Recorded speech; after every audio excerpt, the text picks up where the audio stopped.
We are back here at Banks versus Davis, but as you can see, I am not joined by Banks. I have Thomas Tuchel's number one op, NYC's own, one half of the BlackBerry and Van. Yeah, Thank you I'm for Tyree. I am Ludacris in Fast and Furious 2 to you guys. Tej. Okay. I would say that is a good comp. You're the third chair of BVD, the Yeah. V in the V when it's not versus. For those of Yes, y'all that have been around since day one, Van is our go-to guy if Banks can't make it or I can't make it. absolutely. We always can lean on Van. Absolutely, man. Appreciate y'all boys, man. Nah, again, vice versa. As I was telling Banks, we got to try to get you next on again. At this point, now that Banks is flip flopped, he's done his big show turn with Doomsday. We got to get Yeah, y'all that yeah. Comic Con weekend to react to the trailer and I think whatever he's else not y'all he's not here has. today because he know what was coming his way, you He's, know? I ain't running. He ducked the fade, bro. That's something we won't get into as much today. But you and I have both been on the like, look, I'll see it. Of course, I'll see it. But at the same time, I'm not excited for it. Not can't you I can't think it's be. the I think it's the ultimate cop out of the 2020s, which is going back to Yep. Downey, going back to we're in danger. We're in like Yep. that Pull a moment of case like, emergency kind of thing. Breaking yeah. case emergency times. So I mean, there's also a lot of places that need some help besides them. But let's start Yeah. off as we were talking about off air. The World Cup is going on, and Yes. unfortunately, the result remains the same. It's still not coming home. Yeah. As I was saying on the last couple episodes, I am an England fan. I've just always been. It probably goes back to that FIFA 2006 game, Oh and they yeah, had bro. Wayne Rooney, Beckham. Even though I wasn't fucking with obviously for what little football knowledge I had at the time, Gerard and Lampard and Yeah, all the John Terry, guys. Ashley Cole. But Rio they had Ferdinand, all those yeah guys. the Yeah. cream of the crop of the Premier League, Hmm. and there's some English ancestry on my side. I believe it's on my dad's side. I think it's split between English and Irish, but that also goes back to the other part of maybe why I shouldn't be so pro and do the old. Are you a Catholic? Are you a Protestant, son? What are you? That What's going colonialism, on? boy. Colonialism. Yeah, Yeah. or but but anyway, I like to root for England, and I'd say I was invested in the Euro 2021 team. I didn't care as Right. much for the World Cup 2022 because it was so late in that year. It just felt so weird with the Yeah. timing of it all, and Happened mid just season too. So it was like, and it's this is post AFCON. it's post COVID as well as and Yeah. just that mindset of like, but then they had a great showing at Euro 2024, Yep. lost again. Famously, I brought this up a while back. Josh and myself, we did a whole Manchester United episode in 2021. Um, Yep. you you can't listen to it because it's copyrighted with all the clips Yeah. that we It's showed. copyrighted now. At that time, I was saying like they just need to go and pay Tottenham whatever they want for Harry Kane. He's going to score goals. He's going to be worth it. Yeah. Sure, you're going to help Tottenham get 3 or 4 more players for the price, but But everyone it's knows hot Harry now. Kane's a top Yeah. tier striker. And at that time, I think it was still in the Solskjaer era. So I'm like, but if he flames out, I believe in Gareth Southgate. I was a Southgate defender, and seeing how it Hmm. played out this year with Tuchel in charge, and you were saying they were playing boring football. So elaborate on the boring football that the Tuchel tactics that he would employ, and why you're not necessarily a fan of it. It's just like the problem with England is they have so much talent. Don't get me wrong. It's just they play scared. I feel like that Mikel Arteta just survived the game mindset has dripped into the national side, and it's hurt the creativity that like England was always known for. Like now it's just like you have a bunch of guys that are like athletically super gifted, but you don't have any creativity. It's just no person. It's no flavor. It's like a flavorless team with all the talent in the world, man. It's annoying. And it goes back to the squad he picked. He Yeah. left off Phil Foden, Yep. Cole Away God Palmer. himself, Cole Yeah. Palmer. He left Yeah. off Harry Maguire, the slab head. Slabhead. Um, Trent Alexander Arnold was and like, he picked Jordan Henderson, Saudi Arabia's own Jordan Henderson, who gets injured body shut by down on him. by hopping over the barricade in a 2005 Royal Rumble esque injury of like you what happened? But Yeah. And there's been controversy because I just turned on the game real quick to see England's already went up. The reason we're recording out, I don't give a fuck about a third place game. Yeah, third place. Save that. Yeah. I'm not. That's not. I'm going to be like a woke nonsense. But it come on, a third place. You on your game? James Come on. Harrison shit? Just Yeah, like, oh like- man, no participation trophies. Yeah, but before the game, it was Kobe Mainu listed as inactive due to injury, and Yeah. you and I've been trying to quit the Man United drug due to Yeah. the Ten Hag and the Ruben Amorim era. I'm Leeds has been like, you know, my girl on the side to kind of come to these last Right. 2 That's a years, good little comfort team, you know. but then they brought back my guy Michael Carrick, and he's Yeah. at the helm. So I'm like, just when I thought they were out, they pull me back in. Yeah. And what does Carrick do as soon as he gets here? Kobe Mainu, you're in, son. You're in, kid. You're in. Yeah. I don't get how it can be the same thing on the national squad. Kobe Mainu is 21. I don't think this kid, I don't even want to say kid, but I don't think this guy's the problem. I don't think this guy can go and like shout at Amorim, shout at Tuchel, and just walk in like with a dick full of confidence or anything like that. Yeah. But It's the modern day job experience with him. It's like, I need experience to get better, but you won't give me the experience to get better, you know? It's like Declan Rice is semi-injured, but he's going to get the start, and like Elliot Anderson's going to go down there. First of all, Morgan Rogers got paid today. Elliot Anderson just got paid. What did these guys do? I didn't keep as much on the other teams during the past Premier League season. Yeah. But seeing them on the national team, I'm like, Elliot Anderson is just like around. He's a Morgan guy. Rogers started on the game against Argentina and contributed nothing. And I'm just like, 100 mil for both these guys each, like like the transfer market is just so fucked and inflated now. It's just like you're seeing mediocre guys who probably would have went for like 60, 70 million back in the day, going for these $100+ million, and it's hurting the market. And it's like it kind of shines the light on what's kind of wrong with the Premier League at this point. It's like it's all about just trying to find maximal value for these players and not really caring about tactics or like long-term success, you know. It goes not to, I mean, because your team ended up benefiting this, but it goes to the one guy for 4 picks, first round pick mindset, like Rudy Gobert, 5 first-round picks, Mikal Bridges, 5 first-round picks, Desmond Bain. He's transferred into soccer now, Like, what do you mean first 4? Desmond Bain? Like, is he gonna grab 10 boards and dish out 8 assists at the same time? Or is he just gonna go 6 for 10 at the 3? Like, exactly. Is it like a game-changing player? No, but you know. So that's like seeing that news today, and the Elliot Anderson thing, like right as I think the tournament started, that was announced, because it's just like 100, like this guy, like okay, because he's starting right now, it's like let's just buy him quick, and then that news will quiet down. But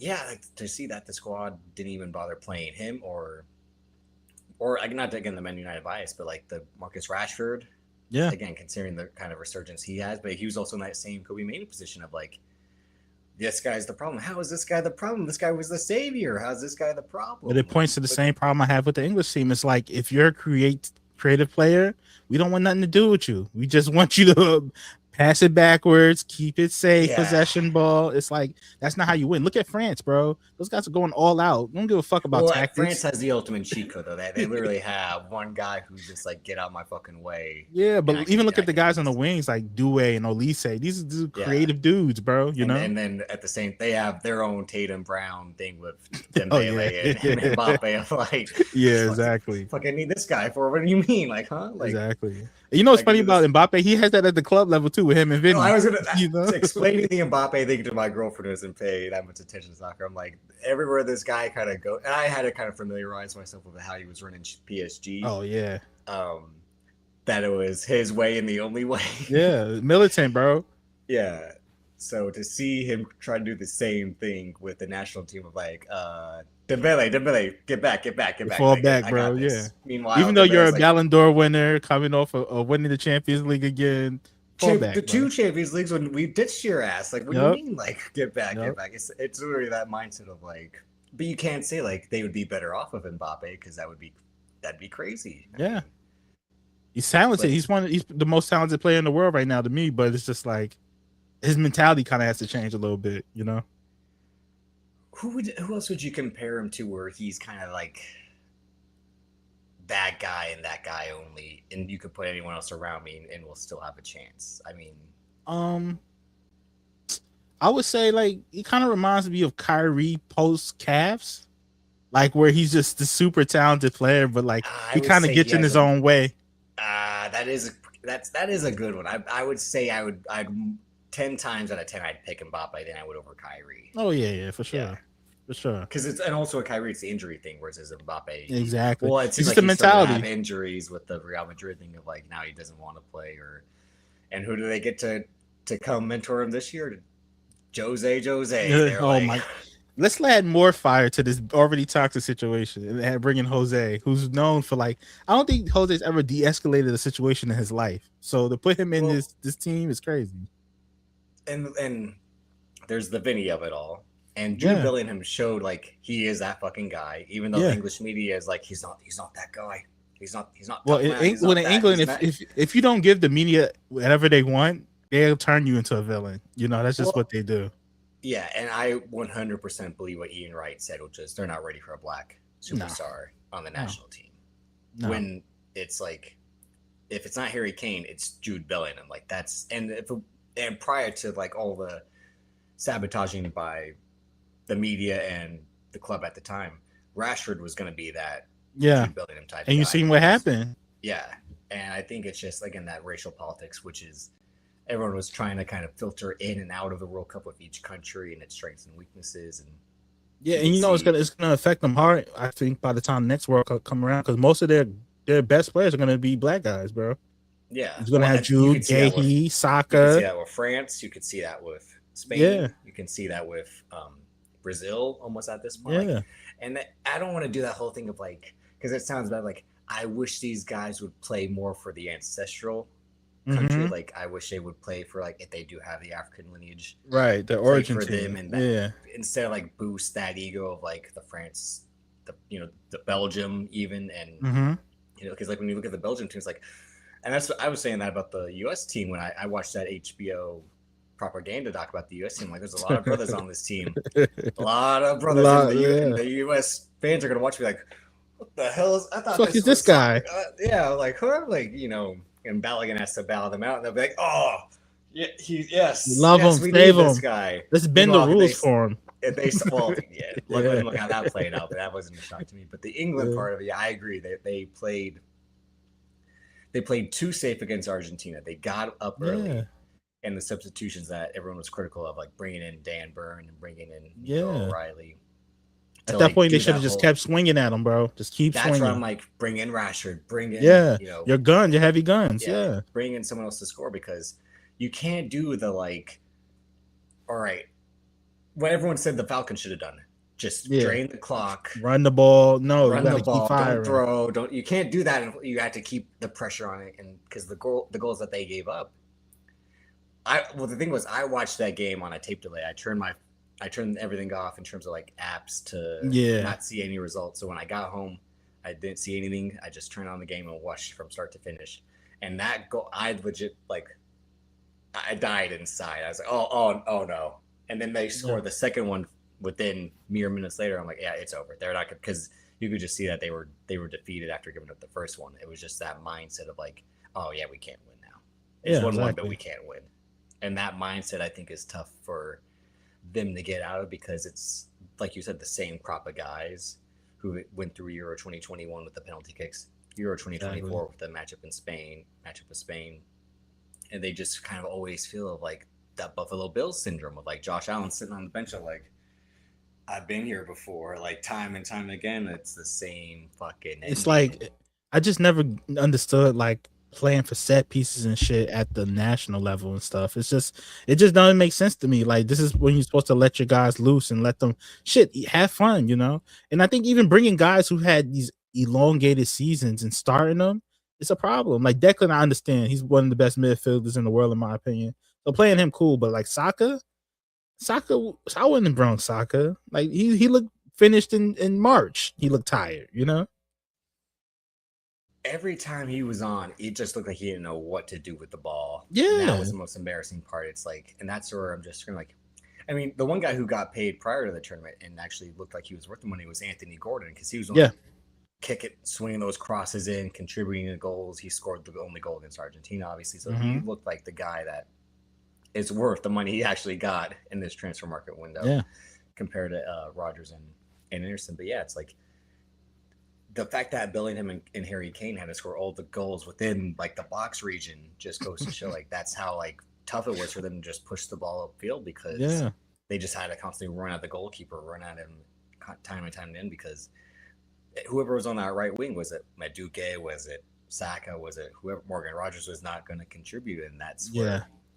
And I don't know if you want to get into like should a non-Englishman manage England, that whole mindset of Oh yeah, because that's another thing with yeah, like it's not worked out for them in the past. And now it's like you'd have to give credit they made the semis in his first time. Yeah, it's not bad.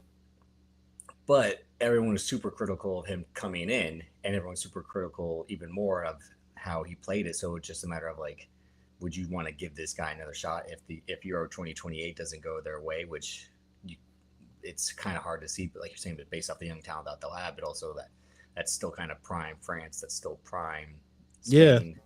Yeah. So all these teams, the problem is for England too is like all the teams around them, the good, super good, they're all young.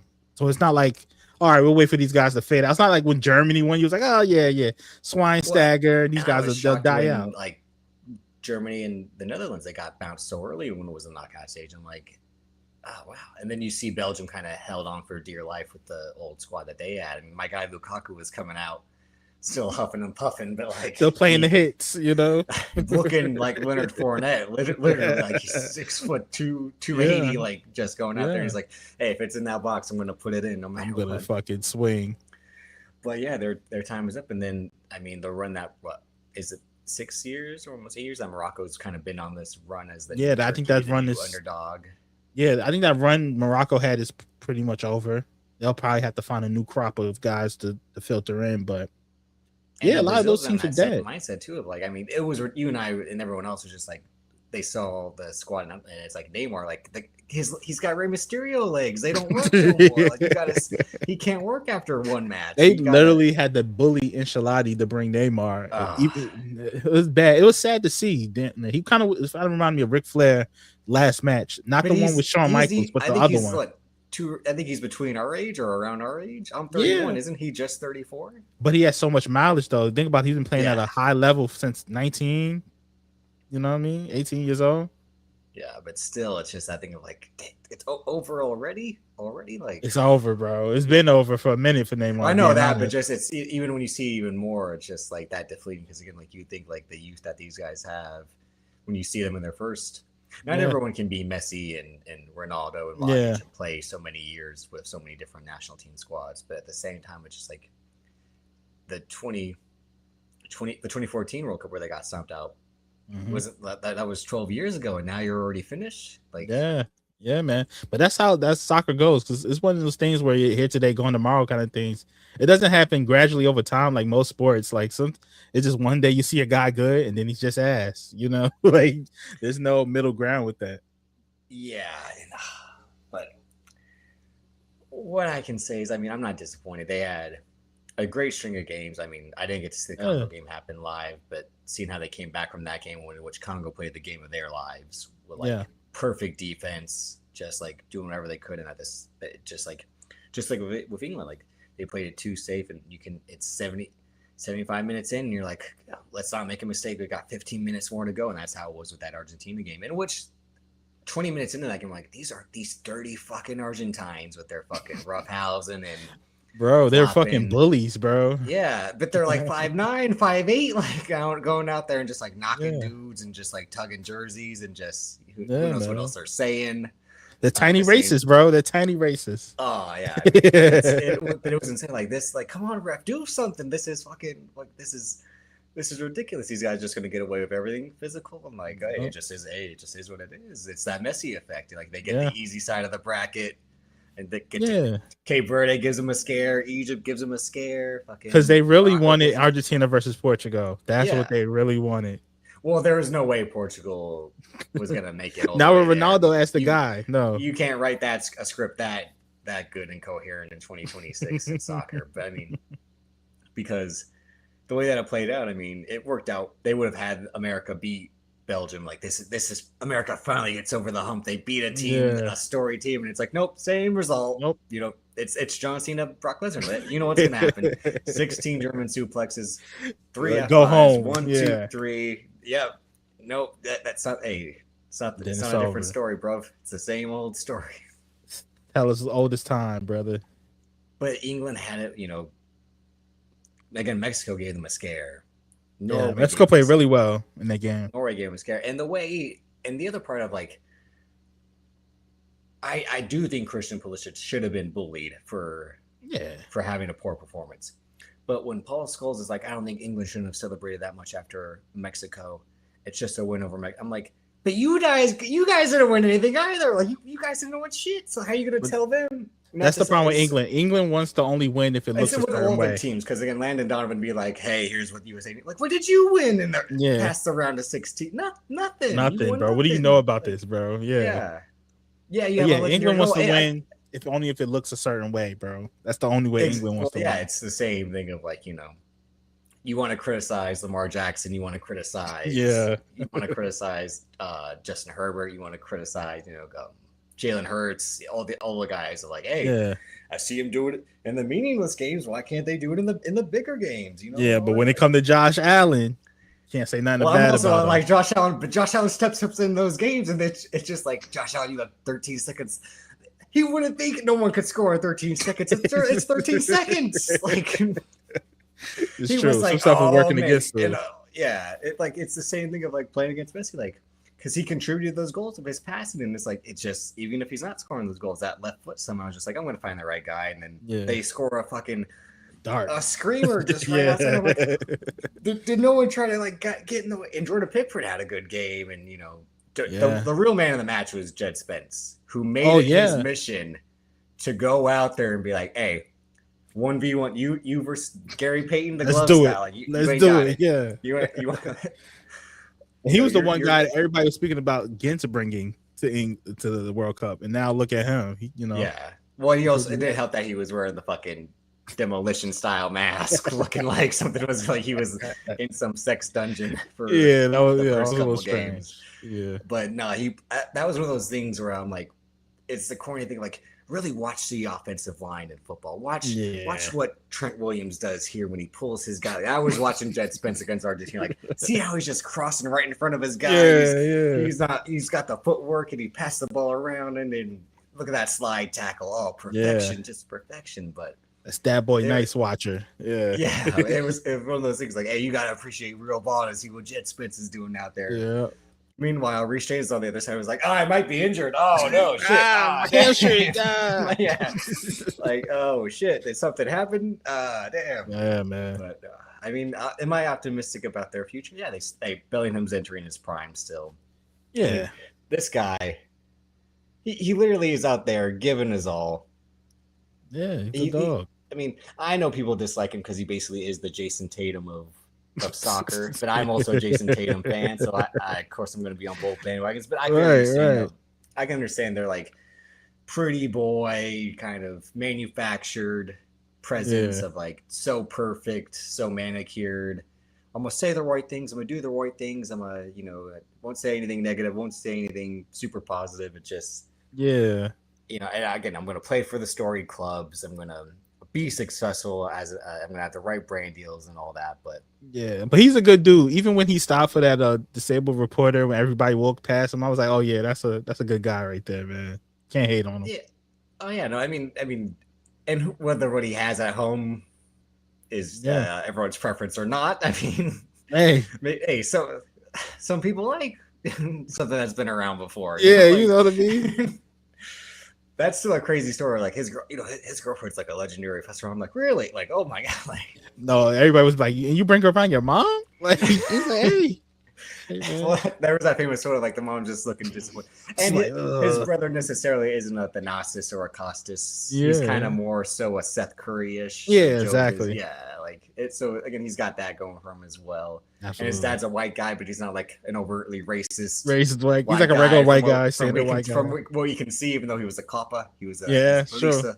But nah, man, I think the thing with Jude, I just feel like he doesn't give the media enough for them. Like there's no drama with him, so it's like it's very hard to pull dirt But on him. that's the thing is he's supposed to go out and be like Ashley Cole or like fucking Yeah, David Beckham. He's like go out to be like the guy who's bigger than the club, bigger than the country, or like yeah, who's he fucking, who's he not? Like, is that as much as like in like Paul Scholes and Gary Neville and all of them want to like praise him or degrade him or and all that, but at the same time, it's mhm. like this guy hasn't played in the Premier League yet either. Yeah. Smartly, I think that's the and best decision for him. Just stay away, yeah, bro. and then but now like he's the focal point of and will be, as I said, I think he's the best player on England. Harry Kane was the most important because you put anyone else at striker, Right. they might not be as successful. But they, if with Bellingham wasn't there at all, I think they would struggle a lot more Definitely. than they would without. Because, and who knows if what the burden's going to be on him, try to play him up more in the future with the lack of striker, unless someone develops in the next few years. Because I'm not Yeah. as in tune with the U21s and the U19s Yeah. The or the thing with England is pipelines. they well, I think all these teams, I think this World Cup has kind of highlighted you need more dogs at striker. I feel like just across the world, there isn't very many dogs at striker, and you've seen the real dogs left. That's why I always love Lukaku, and because he was just like, well, I like him at Everton, and obviously yeah, that's previous Yeah. United. But I just love the guy who's like, I'm gonna, hey, when it's in the box, that's all I do, I'm right? gonna Like fucking score, bro. don't Yeah. fucking tell me to track back, don't tell me to pass. I'm You not doing this sign, tiki taka, yeah. yo, bro. You want a man who puts 20 in, you're gonna get a guy who puts 20 in. That's me. Like, Exactly, bro. That's it. But it's very few of those guys left, man. Like of course you have your Messi is one of those guys, and Harry Kane is one of the but last even few then, you see dogs. like him in the. I don't try to watch too many Argentina games, but you see he's just kind of like walking around, not Yeah, really running. that's the Just kind of like, Messi. Yeah, I'll just wait for the ball to come to me. ball comes to me, I just ping it perfectly to my teammate, and Yeah, he scores. You know. but something does have to be done, like you're saying about the strikers overall, because I mean, well, who's like that? That is the thing. Like, who's the best striker outside of? The last dog left is Mbappe from his Well, I generation. was about to say outside of Mbappe, who's because if Kane's not in the next one, like who's going to be the lead? Well, Holland, obviously, I should Oh say yeah, Holland is that goes. he's a dog. He's a Yeah, dog. it goes without saying because when you had those two goals against Brazil, it was just like a header and then perfect timing with the foot. It's just like, yeah, Yeah. that's what this guy does. But even look at Netherlands. I growing up watching Netherlands play, they always had crazy attacking players and Robin like and Van Van Persie Persie, and yeah. all those guys. But now look like who's their striker? Like, like Well, I mean, Gakpo showed like he was a focal point, and they only subbed Memphis on a few times, and I was like, Memphis, the career you should have had, lad, the oh my career you god. should have had. Coming to United was the worst thing that ever happened to him, Uh, bro. Oh my god. I was looking up. I'm like,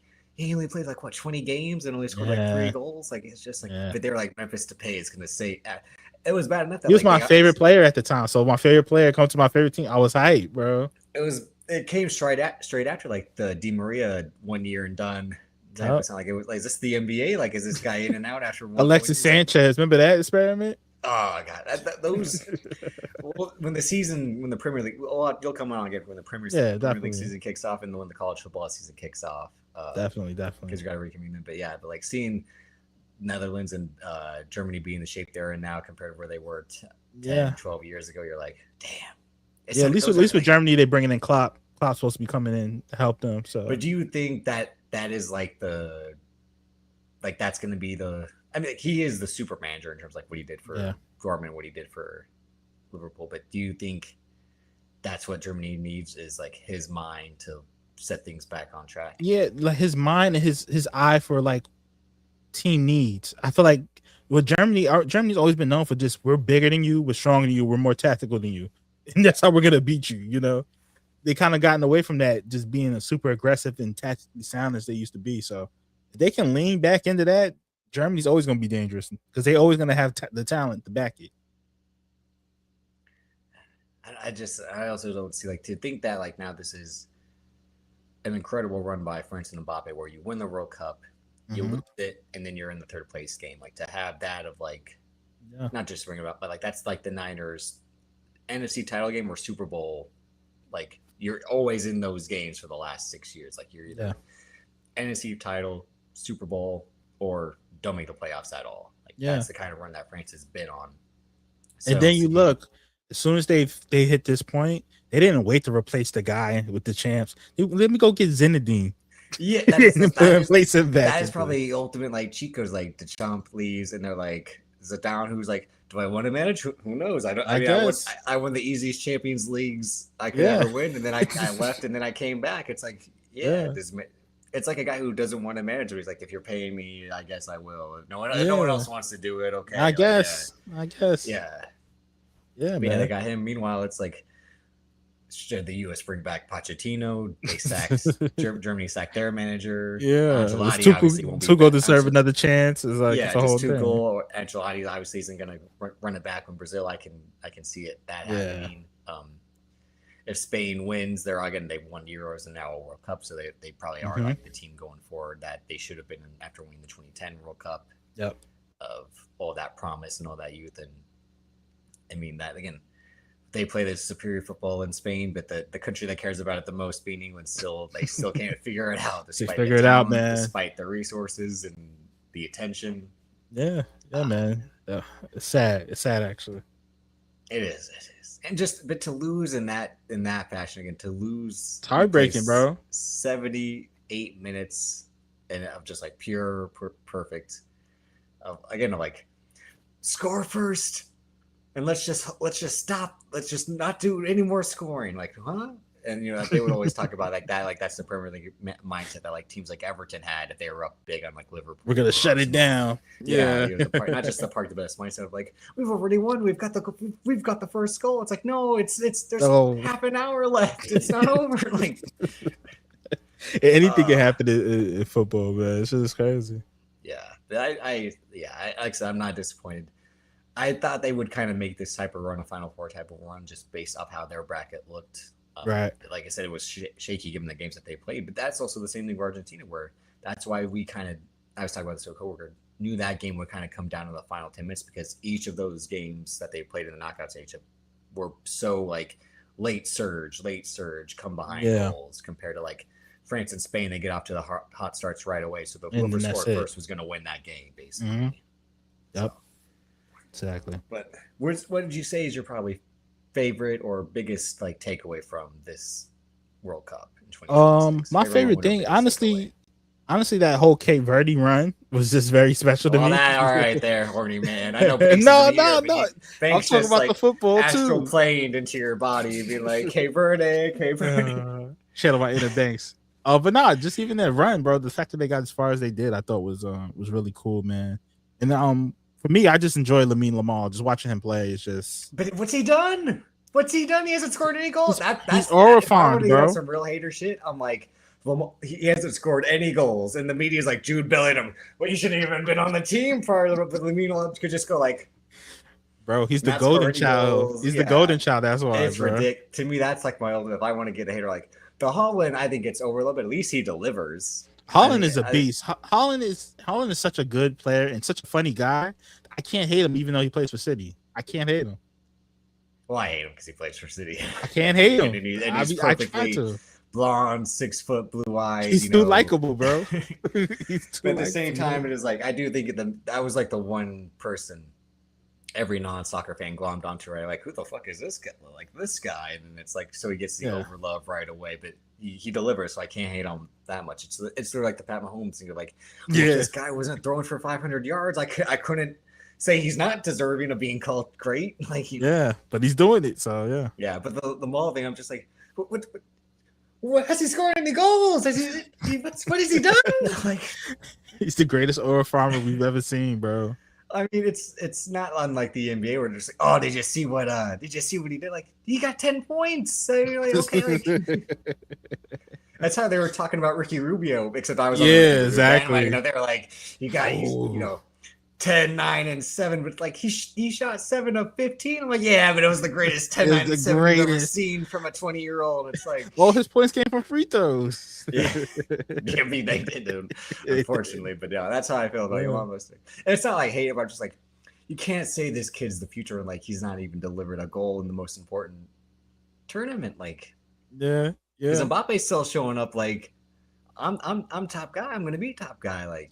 Yeah, but you know what it is, Lamine? That Euro run they had where they were just putting a belt to everybody's ass. Yeah, We'll live forever, brother. You know. Well, and again, and going like I said, going from Euro to World Cup finalists, it shows like well he's and him being the focal point of that team along with Williams and Yeah. a lot of the other guys that they have. Gabi, Pedri. Yeah. Yeah, they always find the Spaniards. They always find a way to figure it out. Bro. Speaking of finding a way to figure it out, you wanted to turn this up. So earlier this week it was on that J.J. Abrams' new film, The Great Beyond, which was supposed to come out this year, has been pushed to next year. This was on my most anticipated movies of 2026 list that Banks and I did a while back. It was on the bottom though, just because not much has been shown or even talked about. All I know is my guy Glenn Powell's the lead. Samuel Jackson, Emma Mackey, and Jenna Ortega are the rest of the cast. And as I've been saying, it's basically Inkheart meets Page Master meets the South Park Imagination Land arc, in which Glenn Powell plays a fantasy author, and the books that he's written, that world actually exists. So it's not a story that we haven't seen before. It's just J.J. Abrams taking a swing at it. And it's the first J.J. Abrams film since The Rise of Skywalker, the biggest piece of shit I've seen in a movie theater. I think that and Justice League are, I think, the two worst movies I've ever seen in a theater. in terms of my adult life, I'll say. Yeah. Because literally, I've said this before, 5 minutes into Rise of Skywalker, I saw it with my dad and my two stepbrothers. Once they did the Sith GPS finder, I looked at my dad like, get me out of here. This ain't gonna be good. This ain't gonna be good. Like that was me when Palpatine showed up. They're both written by the same guy. They're written by fucking Chris Terrio, who had screenwriting credits on both of those films. So, have you seen a movie by Chris Terrio appear in the Cineplexes these days? No. That's what they call Hollywood jail. That's where he's at. But he's been banished. But J.J. Abrams, since that, has kept it quiet as fuck. He signed a massive deal with HBO and Warner Brothers and HBO in general, and produced one TV show out of it. That TV show, Duster, I think it came out 2 years ago. Yeah, came and went. He had like 2 or 3 shows that they canceled after accepting the pitch.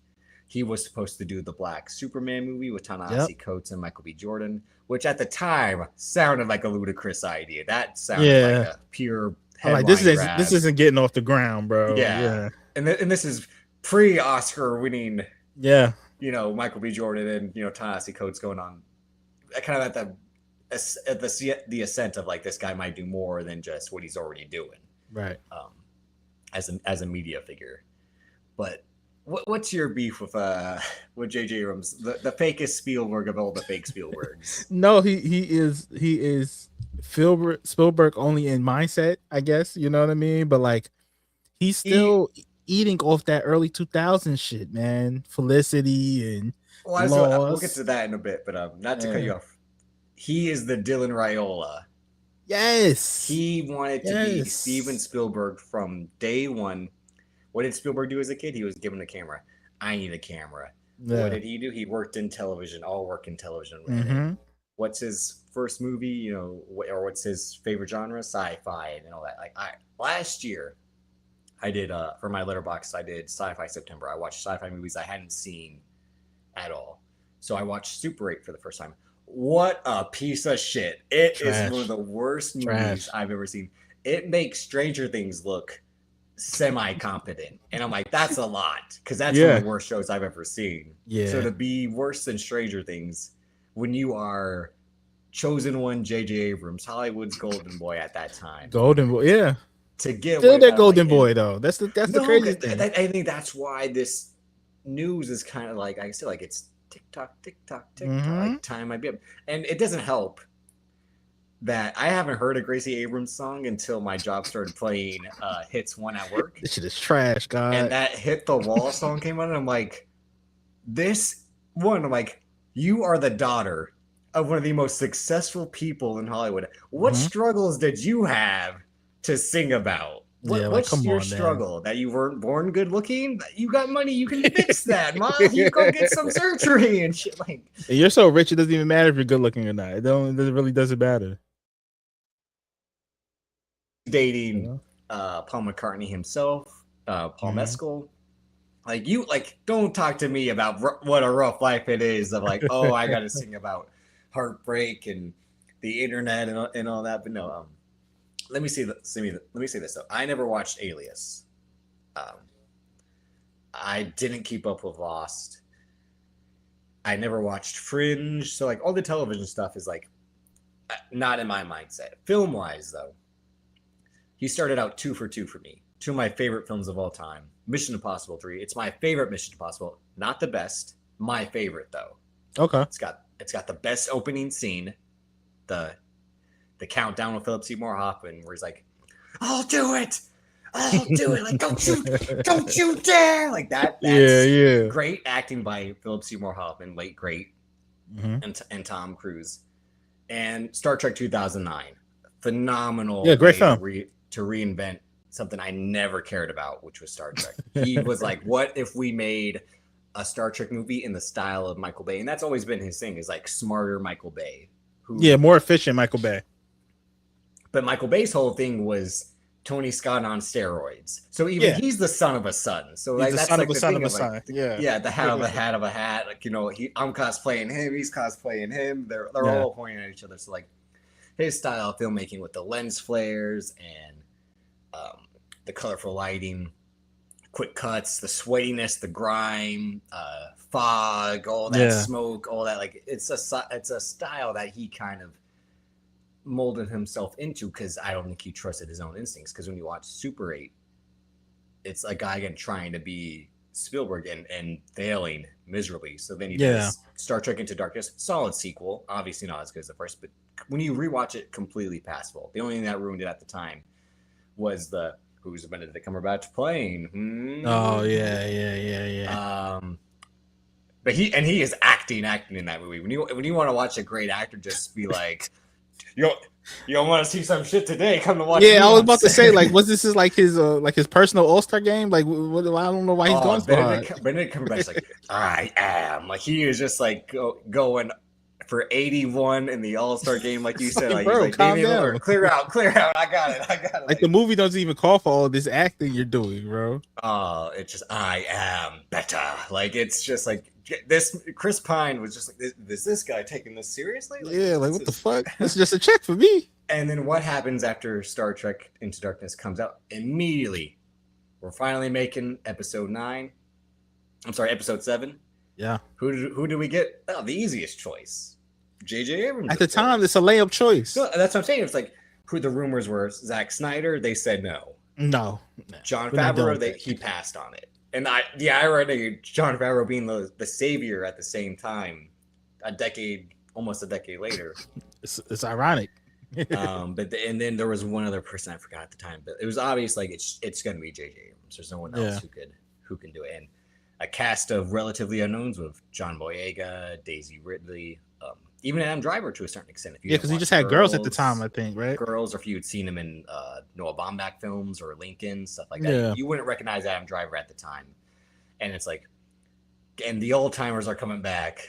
Carrie Fisher, Harrison Mark Ford, Hamill, Harrison Ford, and it's like, okay, all right. And it's a movie I really enjoyed when I first saw it. I really enjoyed The Force Awakens. Despite everyone's like, what's the movie you've seen before? It's a New Hope all over again. Like, that's fine. Like, that's cool why it's good. Yeah. And they were like, let's just add some extra cool shit in it, and it works. So he does The Force Awakens, and this is something that I've always talked about. The baton handoff was botched, because it was botched from the jump. Because when they said, "Oh yeah, we're gonna have 3 different directors," I'm like, "Why?" Yeah, but I remember it being announced that it was Rian Johnson was gonna do 8 and then write 9. I swear it was first announced that way, and then it switched up to where when Trevorrow's 9 was still gonna happen, the Rian Johnson writing it, because they were gonna try to do some way of like 8, 9 are the ones going connectivity, 7's just setting it up. Yeah. So the idea that Rian Johnson was really going to kind of shepherd the last half of it, and Trevor was going to, again, another fake Spielberg, was going to come on, even though he wasn't even a fake Spielberg. The studio was just like, the studio system was just like, here's our next one, and everyone's like, this guy's 40 years old. What do you mean he's the next one? Yeah, I mean, okay, because he wears glasses and he made a great Jurassic. I like the first Jurassic World a lot. I think Yeah, it's good. but he was not the next Spielberg guys we've seen because he hasn't done anything since Dominion. Yeah, I don't even think he has anything announced at the moment. not that I know of. No, The jail that he's still in, the Phantom Zone that they sent him to. they got him out of here. So the Trevorrow Book of Henry disaster mixed in with the criticism of by a certain sect of the audience. I am not a fan of The Last Jedi, but I don't dislike it the way the incels and red pills and I can appreciate it for what it is, but it's still I still think it helps them going forward. Exactly. Yeah. I think it was wrong, like you just said, different guy for each one to try to treat it that way, like it was a Mission Impossible film. Yeah. Each one's going to come in with their own tone, own vibe. Not so much like what happened in the last one matters until Chris McQuarrie came and started stitching it together. Like, no, there is history here. We're going to start to loop that. And that's kind of why that took off in a better way, much like the Fast and the Furious movies. Yeah, exactly. After 4, Justin Lin was like, yeah, let's bring back Ludacris and Han and Gal Gadot and make this an expansive universe now. And so to not do that with Star Wars, I don't think the spin-offs in between killed it with Rogue One and Solo. But what you saw was, speaking of poor tactics and poor managers, Kathleen Kennedy with Gareth Edwards, you're fired. Lord and Miller, you're fired. But even though Lord and Miller had their last laugh with Spider-Man, and now Project Hail Mary, it's just like, are you the dumbest bitch in Hollywood? Because Amy Pascal produced Project Hail Mary, and as I said when I saw it, I'm like, when she's not producing Spider-Man, good producer. Good. Challengers. I haven't seen her Little Women, but Little Women, and she had I think she produced Molly's Game. Dynamite, enjoyable movie for what Molly's Game is. You want to see Jessica Chastain look hot and Idris Elba act without a British accent? Watch Molly's Game. There you go, yeah. But Kathleen Kennedy she did what Kevin Feige did. Mm-hmm. What do we need to do? Break the glass. What do we need? J.J. Abrams is coming back. He's going to do episode 9. He's bringing Chris Terrio. To be fair, he had a lot to try to fix.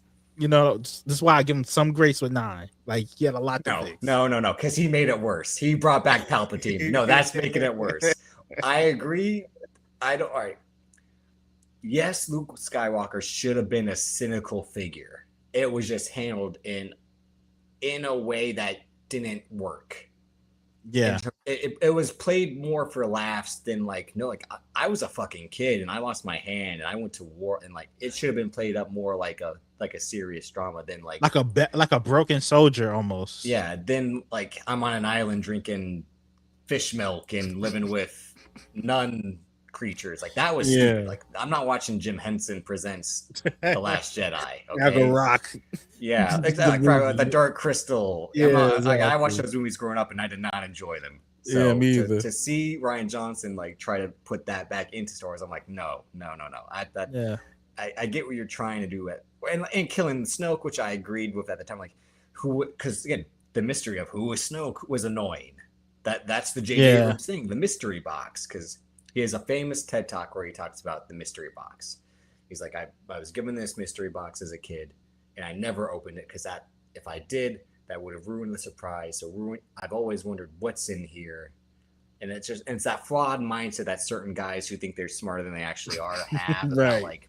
About, the real journey and the creativity is you don't open it. That's the thing, and it's just just open the fucking box, and then it won't be a mystery. Because sometimes a good mystery, it has a shitty ending, or to think about Rian Johnson, The Knives Out. Each one kind of got worse as it went along because the mystery of it didn't feel as strong anymore. You were writing more so for the mystery at first, and then you're just writing for the characters to solve a mystery that wasn't even a mystery anymore. It was characters. It kind of went away from what people originally liked about it.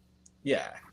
But he's been in exile or self-imposed exile. I talked about this a couple weeks ago or months ago at this point with Banks, that he moved Bad Robot from LA to New York because, again, he's seeing I'm not getting the money I used to get because I'm not Hollywood's going with. But let me switch offices. You couldn't just take a job for hire. This is why I'm always praising Guy Ritchie. Guy Ritchie directs a movie every year.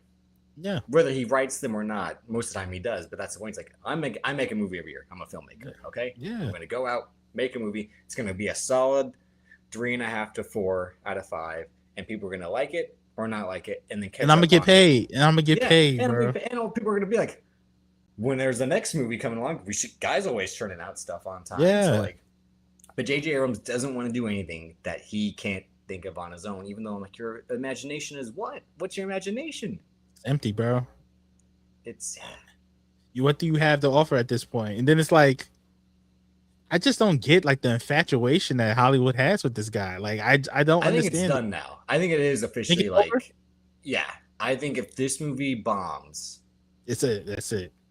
It's like, wow, this guy was once the chosen one. And then, and like I said, it's fraud watch. You look back, like, well, out of like 5 films, he's only got 2.5 good ones. You know, again, he's got the Mission Impossible that people are very divisive on. That third one, like I said, it's people either really like it or they dislike it. And then the Star Trek movies come, like I said, if you like them for what they are, they're really enjoyable. And then and for the Star Wars, it's again like you just remade the first one, and then you made the worst one in the episodic trilogy. Like, so like his batting average is horrendous when you actually my personal beef with JJ is what he did to Cloverfield, that franchise that could have really been something. Well, at the same time, he made the second one good. Yeah, with the idea of telling Dan Trachtenberg of like that. Why don't you just connect story? These? Yeah, like here's an idea, but then, and then there's always like a thing too about like the bad robot logo. Like, does it actually? It's almost like what's happening with Jordan Peele, unfortunately, where like the name, isn't worth the wait. Right. Like people actually thought he made him. I'm like, can't you people fucking read? It says from producer produced by, He wouldn't waste his time making a football movie like that. It's Jordan Peele, like especially coming off the movies he's done. Like, yeah, come on, or anything else that has had his name attached, and that's always like he tried to beat the game. He tried to become Amblin. He tried to become super producer compared to writer director. Yeah, and becoming power player in Hollywood of like all his failed TV pilots on the various networks and all that. And he was part of that class with Lindelof, the late Robert Orci, and Alex Kurtzman. And you see Lindelof now, he has to go. Well, I mean, he was showrunner for Leftovers, Watchmen, the last show that he co-ran. That was that Mrs. Davis show that bombed on Peacock, but now he's just a staff writer on Lanterns. But even then, like he shit on Lanterns by being like, "Oh, who gives a fuck about Green Lanterns?" And I'm like, "What? Why did you take the job then? If you're just gonna shit on the fucking project?" Like he shit on it before the first trailer came out, and everybody was like, "I'm not watching this." I'm like, "Oh my god!" I mean, his thing has always kind of been that guy of like source material, fuck source material. Like we don't need any of that because he was guy saying like the way that he handled Watchmen, I thought was phenomenal. To do Watchmen without doing Watchmen is a bold choice. But the way he framed it was like, that's Old Testament. This is New Testament. This existed prior. I'm continuing in its own method.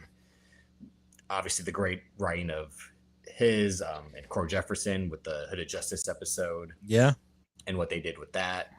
But at the same time, he was the guy who too kind of got like too big for his ideas with like Tomorrowland and a few other movies that he was a writer for. And you see again Alex Kurtzman, he was the first guy out for the Dark Universe with the Mummy. That was his like I'm going to become J.J. Abrams, and that bombed. And then Tom Cruise, bro, that photo shoot with all of them will live on forever. That's all Photoshop. That was the original AI. That was all Photoshop. They never met each other. Never happened. That photo shoot never existed. That he was on set here, she was on set there. Then they just photoshopped them all to the same setting because there was no way. But that was the original AI of like is this actually happening? Like what is this? But yeah, they said Tom Cruise and Alex Kurtzman back to television. Did that Mummy movie really come out? The Tom Cruise one? Yeah, I saw that in the theater. Oh wow! That's the third or worst movie I've ever seen in theater because I was like Dark Universe. This is gonna be dope. I was like all in for the idea. Like then they'll meet the Wolfman, and then he'll fight the Mummy, the creature from the Black Lagoon.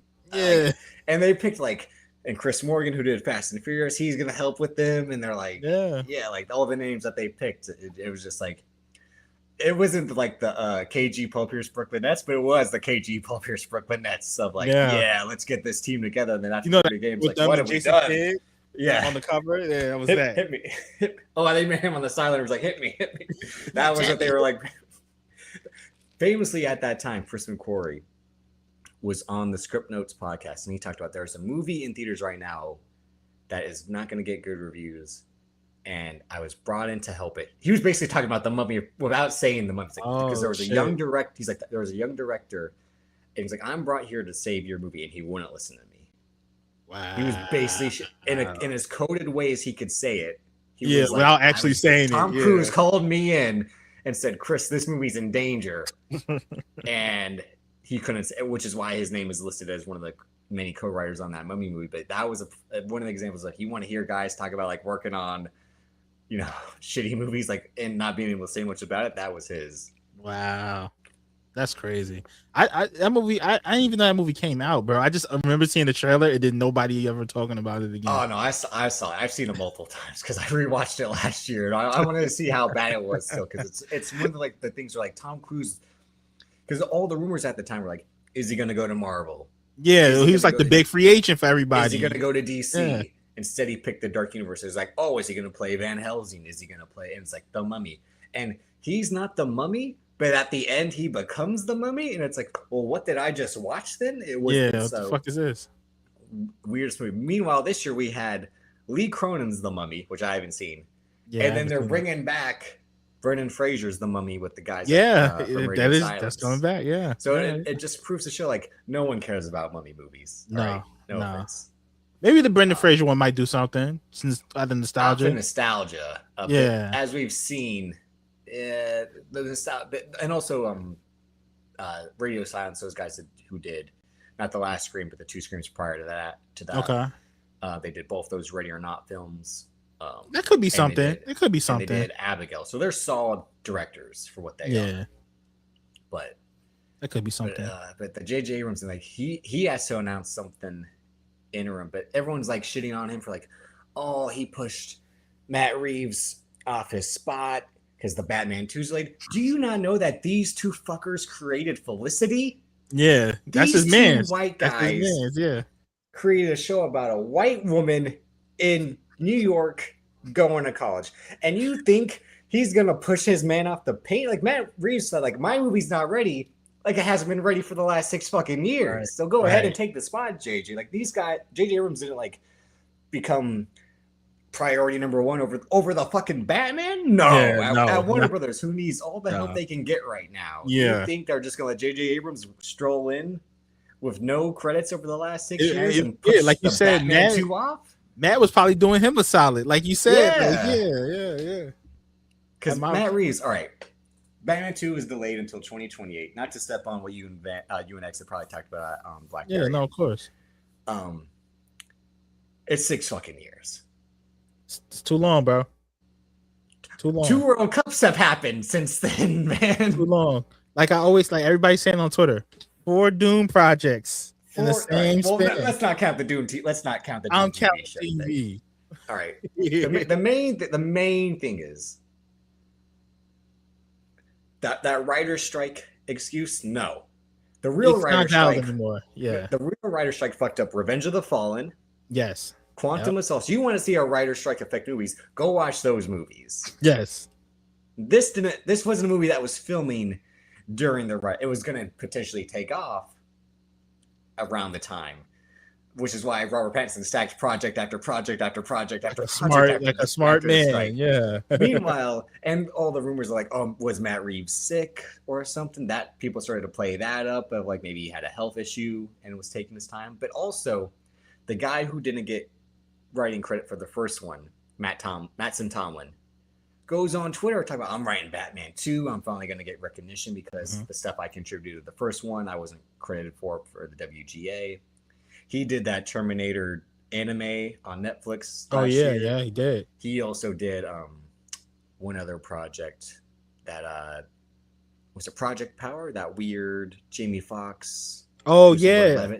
Yeah. What's that from? Like a year ago, 2 years ago? Like 4 years ago, I think, at this Oh, point. So, wow. so this guy hasn't had much of a name. The other credited co-writer for the first Batman is Peter Craig, who's Sally Field's son, but was a co-writer on Top Gun Maverick and The Town. All So right. he was the one who got credit alongside Reeves for the first Batman. But Tomlin announced that like when the Batman 2 was taking off, he would officially get his chance to co-write the script with Matt Reeves because Matt Reeves brought him on, and the way that the structure works at the WGA in terms of contributions, he was the one that got left out. So again, he's running his mouth about, oh, the movie, I got the ideas already, and it's like, when's it gonna fucking happen? Okay, because Robert Pattinson has 5 movies in the works, and they're all coming out in the same year for some reason. It's just, and you got to promote all of them. Yeah, so yeah. how's he getting this off? And Matt Reeves is just so. Here's what and everyone wants to be like, well, so he can make Bada Bing Bada Batman on HBO with the Penguin. He can go and do that instead of writing the Batman 2. He can go and again, him and J.J. Abrams, they can go executive produce fake ass animated series with Cape Crusader. They can. People, why don't you want to lump that into the contributions? It's not like Matt Reeves has just been sitting at home doing nothing. He's been signing his name on his stuff. You've been doing stuff, yeah. So I don't want to hear the excuses. It's done. It's done. Yeah, I don't. The reason for the delay is just like, it's hard as a fan because it's just like my excitement is just. It can only go to a certain point. You kept my excitement. If this movie is 3 weeks later after 6 years, I'm going to lose my fucking shit. If it's just like, hey, Batman ends 3 weeks later, December 2022. I need a jump now. I need a time jump, bro. There's no way you can like, because even if you do the time jump, it's like, that's not even like, I was very skeptical of the first one. That's when Banks and I had just started the show. I was very like, what I'm seeing is, when I hope the end product is worth, and at that time it had the COVID delay and is Robert Pattinson showing up on set ready in terms of his body and all that, and and then the end result was a great film. I gave him credit. I said, hey, I was wrong, but the road to it doesn't justify what we got, the end product. Yeah. And at the same time now, if you can't even verify who's playing who, it's all speculation. That's what I was saying to Banks. I'm like, no. You're mad about Doomsday. We don't even know who Scarlett Johansson's playing. We don't even know who fucking Sebastian Stan is playing. But it's Victor Zsasz. Why? Because he's got a bald head. Maybe he's playing Mr. Freeze, and they're gonna like paint him blue and then CGI. Who knows? Anything's possible at this point. But it's just because Matt Reeves is treating this like it's fucking Lawrence of Arabia, where he's got to write it all down beforehand and have it mapped out. Like, it's like, bro, just make the movie, man. It's the Batman. Yeah, just make the movie. Let people. I don't get the secrecy between hiding characters, and not just for this movie. It's like, bro, just tell us who it is. It's like the whole Sadie Sink thing with Spider-Man. It's like, come on, bro. Or who is Sadie Sink? Is she playing Jean Grey? She's Jean. Oh God. She's Jean. We'll get to the X-Men casting rumors coming up. We'll talk about it. Yeah, we'll talk about it. But now the Batman delay it's not like I'm not like heartbroken over it like some people are, but I also am annoyed by it. It's not like you can't justify putting it out sooner because post on most films doesn't take 2 years. Like, what do you mean? So that's the point of, and again, you don't have a delay in terms of like what they were doing initially of like, we're waiting till the box office opens up so we can make money. But even then, you only made $750. Doctor Strange, Multiverse of Madness almost made $1 billion that same year. Like, so it's that mindset of like, and people were like, oh, so many films have been delayed. I hated that so much, bro. Yeah. When James Gunn was like, oh yeah, it was 6 years between Alien and Aliens. But I'm like, this isn't that, bro. Because one, no one thought it was going to be a franchise. Exactly. And two, the reason Guardians was delayed was because of you, motherfucker. Like, you got in trouble. It up, bro. Like, yeah. You were the delay at the time. But the biggest one, like Top Gun Maverick, like, Tom Cruise was the biggest movie star in Hollywood, and it was going from script to script to script. He, instead of doing Top Gun 2, he said, let's put Top Gun in cars, and made Days of Thunder. So all that, which is why James Gunn is on the same fraud watch as these other two guys. Yeah, When it comes to, yeah. because bringing A in Blue lot is riding Beetle, on Man of Tomorrow for because me. I ain't to gonna bring lie, in Blue bro. Beetle, why don't you just bring in Ezra fucking Miller at this point? If you're just picking characters from random movies, you're saying Matt Reeves' Batman isn't your Batman, so Blue Beetle can be your Blue Beetle. Like what? Yeah, I've never seen Blue Beetle, so I don't know how they can kind of bend it the way that they did with the Suicide Squad, and like they never hinted at it was Henry Cavill's Superman that yeah. Bloodsport interacted with. So that hindsight, like he put Superman in the ICU with 3 kryptonite bullets, being David Cornsweet's Superman, is kind of interesting. Um, but that retconning of like this we can take, but this we can't, like. But yet, I'm letting Matt Reeves do what he wants. No, you know why? Because Matt Reeves is like, get the fuck out! You're not gonna have a job in Not 2 touching my shit. years. Yeah, Like, because you're not touching my shit. once David Ellison takes over, he's shit canning you. Like, Yeah, like they can say, oh, they went, oh yeah, we're working towards something, but like what's gonna happen as soon as that ink is dry on that deal, bro. all he did was announce his movie, his other movie, a movie he took over in terms of Supergirl, and cartoons. And I'm supposed to be impressed, Bro, we're like 3 years into this whole gun thing. There's no Wonder Woman. There's no Batman. Well, I think Adria Arjona is playing one. That's my theory. Like, I hope so, bro. I don't think she's playing. You don't pick Adria Arjona to play Proxima or whatever her name is. Like, you, come on. Only reason I'm skeptical is Gunn loves them obscure characters, bro. I at the same time look at like that's Wonder Woman. Like that. Yeah. Yes, look. Yes, the look. Sure, yeah. I get what you're saying. Like to pick, Mr. Terrific and God, what was his name in Volume 3? The Grand. Warlock. No. The who is the villain? Oh shit. The Grand. Wasn't it like? Oh my god. The guy who was in Peacemaker season 1. Yeah. I know you're talking about. But yeah, obscure characters like that. He's that, and that's why I said this on the episode of you and X about the year superhero movies. I don't think James Gunn needs the all stars. I think he needs the role players. I think he's good with the role players. Like make Mr. Terrific pop, make Peacemaker pop. Like you with Superman, it shows like he cares more about fucking Jimmy Olsen and Gorilla Grodd than he cares about fucking. Oh, he was waiting to get that off. Bro. I mean, I like Jimmy Tatro. I think that's good casting. Yeah, I like the show's gonna be good, but it's also like we have so many things we need to get to before and the we whole get point. there. And I'm already prepared for Man of Tomorrow. Even though he's not even going to call it that, just like he changed the Superman Legacy part to just Superman. Like he's already going to call it just Superman 2 or something like that. But like, I'm preparing for like 80% Lex Luthor, 20% Superman, because he wants to write all the nasty stuff he can't tweet about as Lex Luthor. Like that stuff that he had Lex Luthor saying Peacemaker, that's the stuff that he wants to say on camera with Lex Luthor. So like, and he's gonna try to appease people about, the people say I'm not moving this shit forward. He's gonna throw every character in there.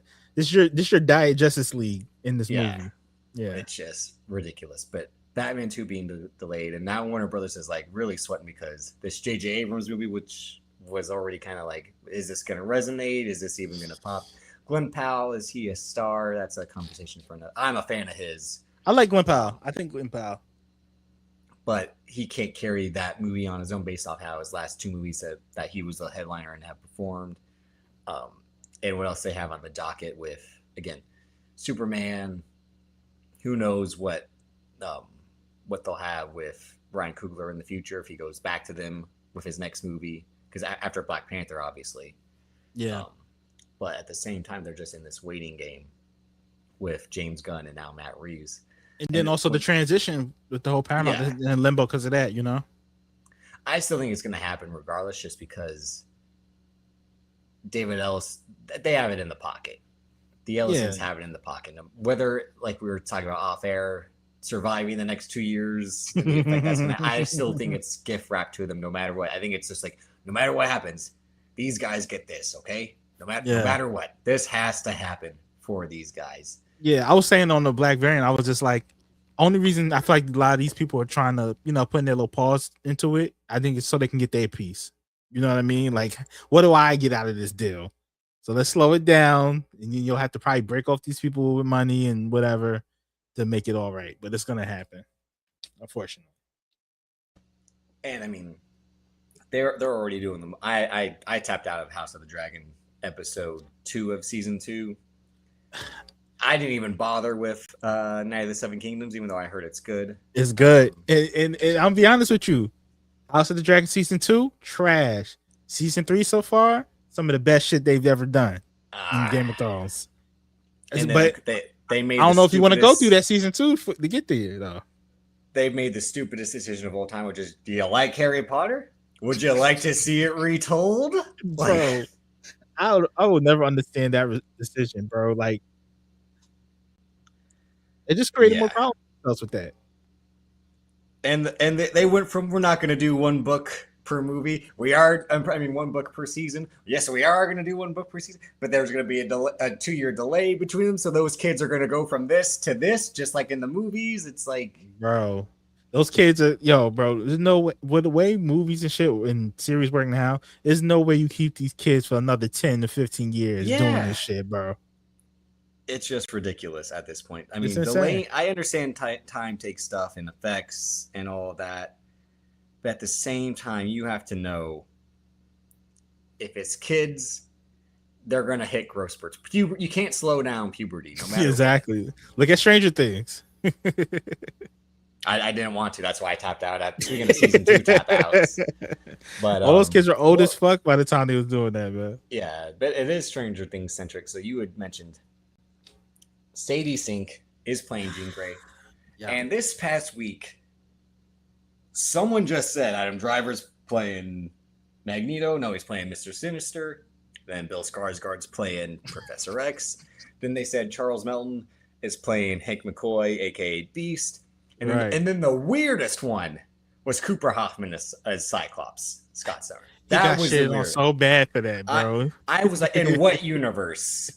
In Wes Anderson's X-Men? And like, yeah, bro. Like that one was the most outrageous one to me. And nothing against him, but just like, come on, he's a good actor, but you're setting that kid up to fail with these tweets. Yeah. Like, that's not real. Yeah, he's not Cyclops, bro. So that shit is crazy. Unfortunately, I feel like until they confirm these rumors, it's only gonna get worse. Like, you're gonna just see more and more abstract names attached to these characters. Well, the person tweeting this is like, what, APOC Horseman? So like, it's some X-Men fan account. Yeah, like, bro. He probably has no real knowledge. Deal with this all the time in terms of like responding to the stuff that's legitimate or illegitimate, and like what's completely fabricated, and the source that is real is even reporting the fake stuff. Which is why a lot of times I always like mute the discussing film and all the pop craze stuff. You're just repeating stuff that someone said. Like, I say shit. Again, I'm the prophet. That's why my Twitter name. I am the one who I can't bring it up. Oh, because I can't. Here's why I'm the prophet. Because I was the one telling y'all for years and years. I'm stepping over my own rule. But the other name that they said was Dwayne Johnson, aka Box Office Poison, is playing Apocalypse. And you want me to believe that Disney, who just saw him tank Moana, is like, that's who we need for this franchise that we took 5 years to get off the ground with. That's who we need in this movie. Hell no, bro. Rock is like 5 years too late to be Apocalypse, to be honest with you. So, I mean, all these rumors of like, and it's just because that with Spider-Man Brand New Day, 2 weeks away, and then Comic-Con as well, and they're gonna finally drop the trailer for Doomsday, and then they're also hinting at a possible. That's when they'll announce who. But see, the thing is, I don't think it's gonna happen because, like, no way.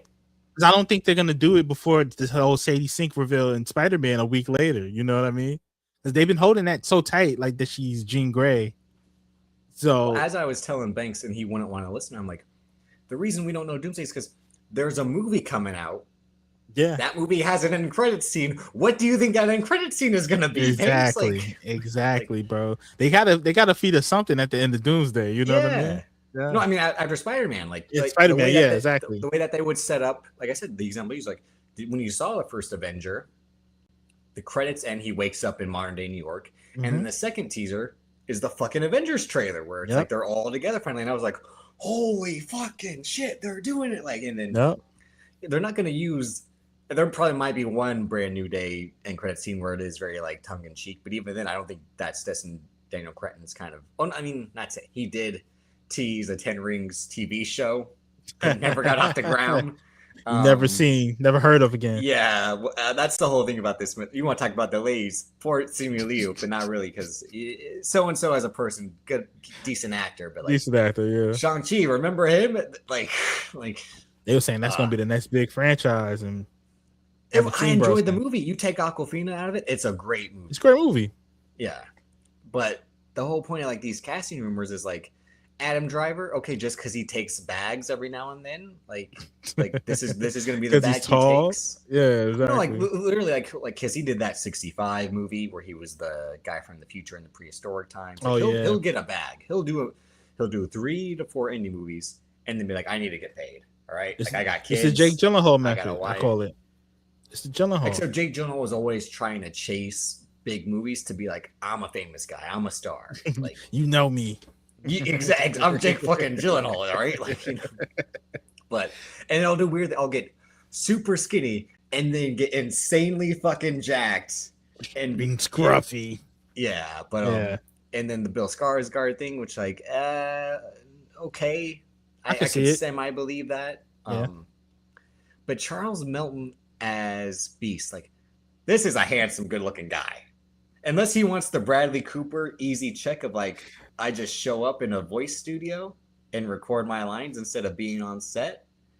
I don't know why he would be playing Beast. I think it's the smartest thing for him to play Beast, in my opinion. But like he doesn't have that type of like, the way that they used Kelsey Grammer as Beast in the end of the Marvel scene was good when they completely animated Beast and Kelsey Grammer came back for that.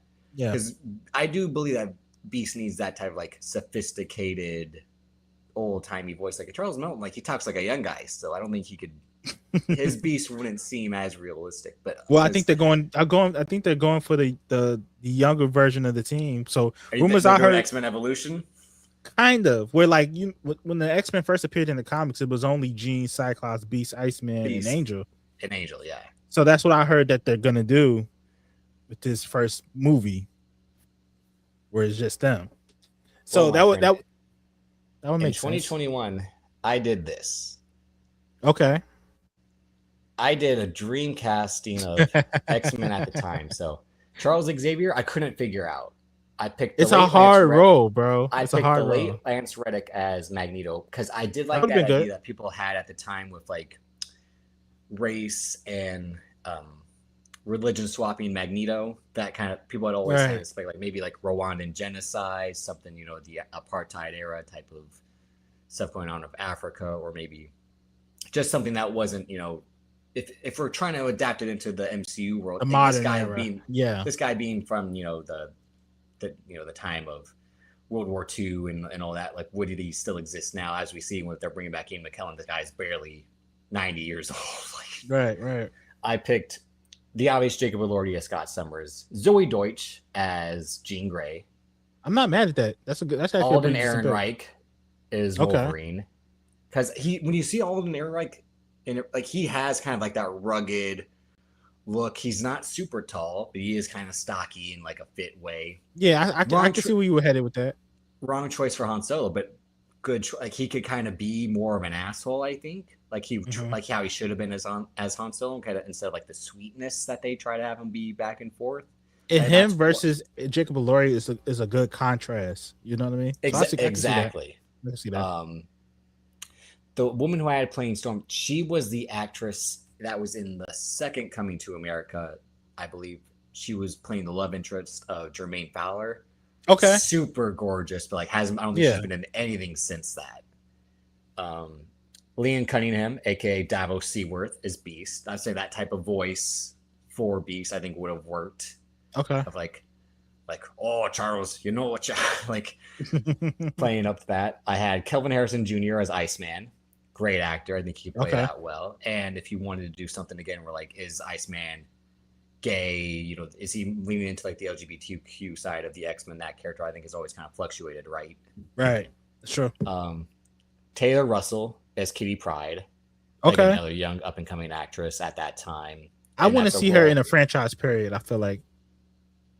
Well, do you know the story of Michael B. Jordan's Thomas Crown affair? Yeah. Yeah. that she was cast in it. They were kind of maybe seeing each other. Then Yeah. Then it they fell go apart. further. And they Yeah. replaced her with the aforementioned Adria Horna. Like, Yeah. Exactly. so Glenn Powell. This is before the Channing Tatum resurgence as Gambit, but Glenn Powell as Gambit, I think would have worked. I think Glenn Powell 100% has that Gambit energy.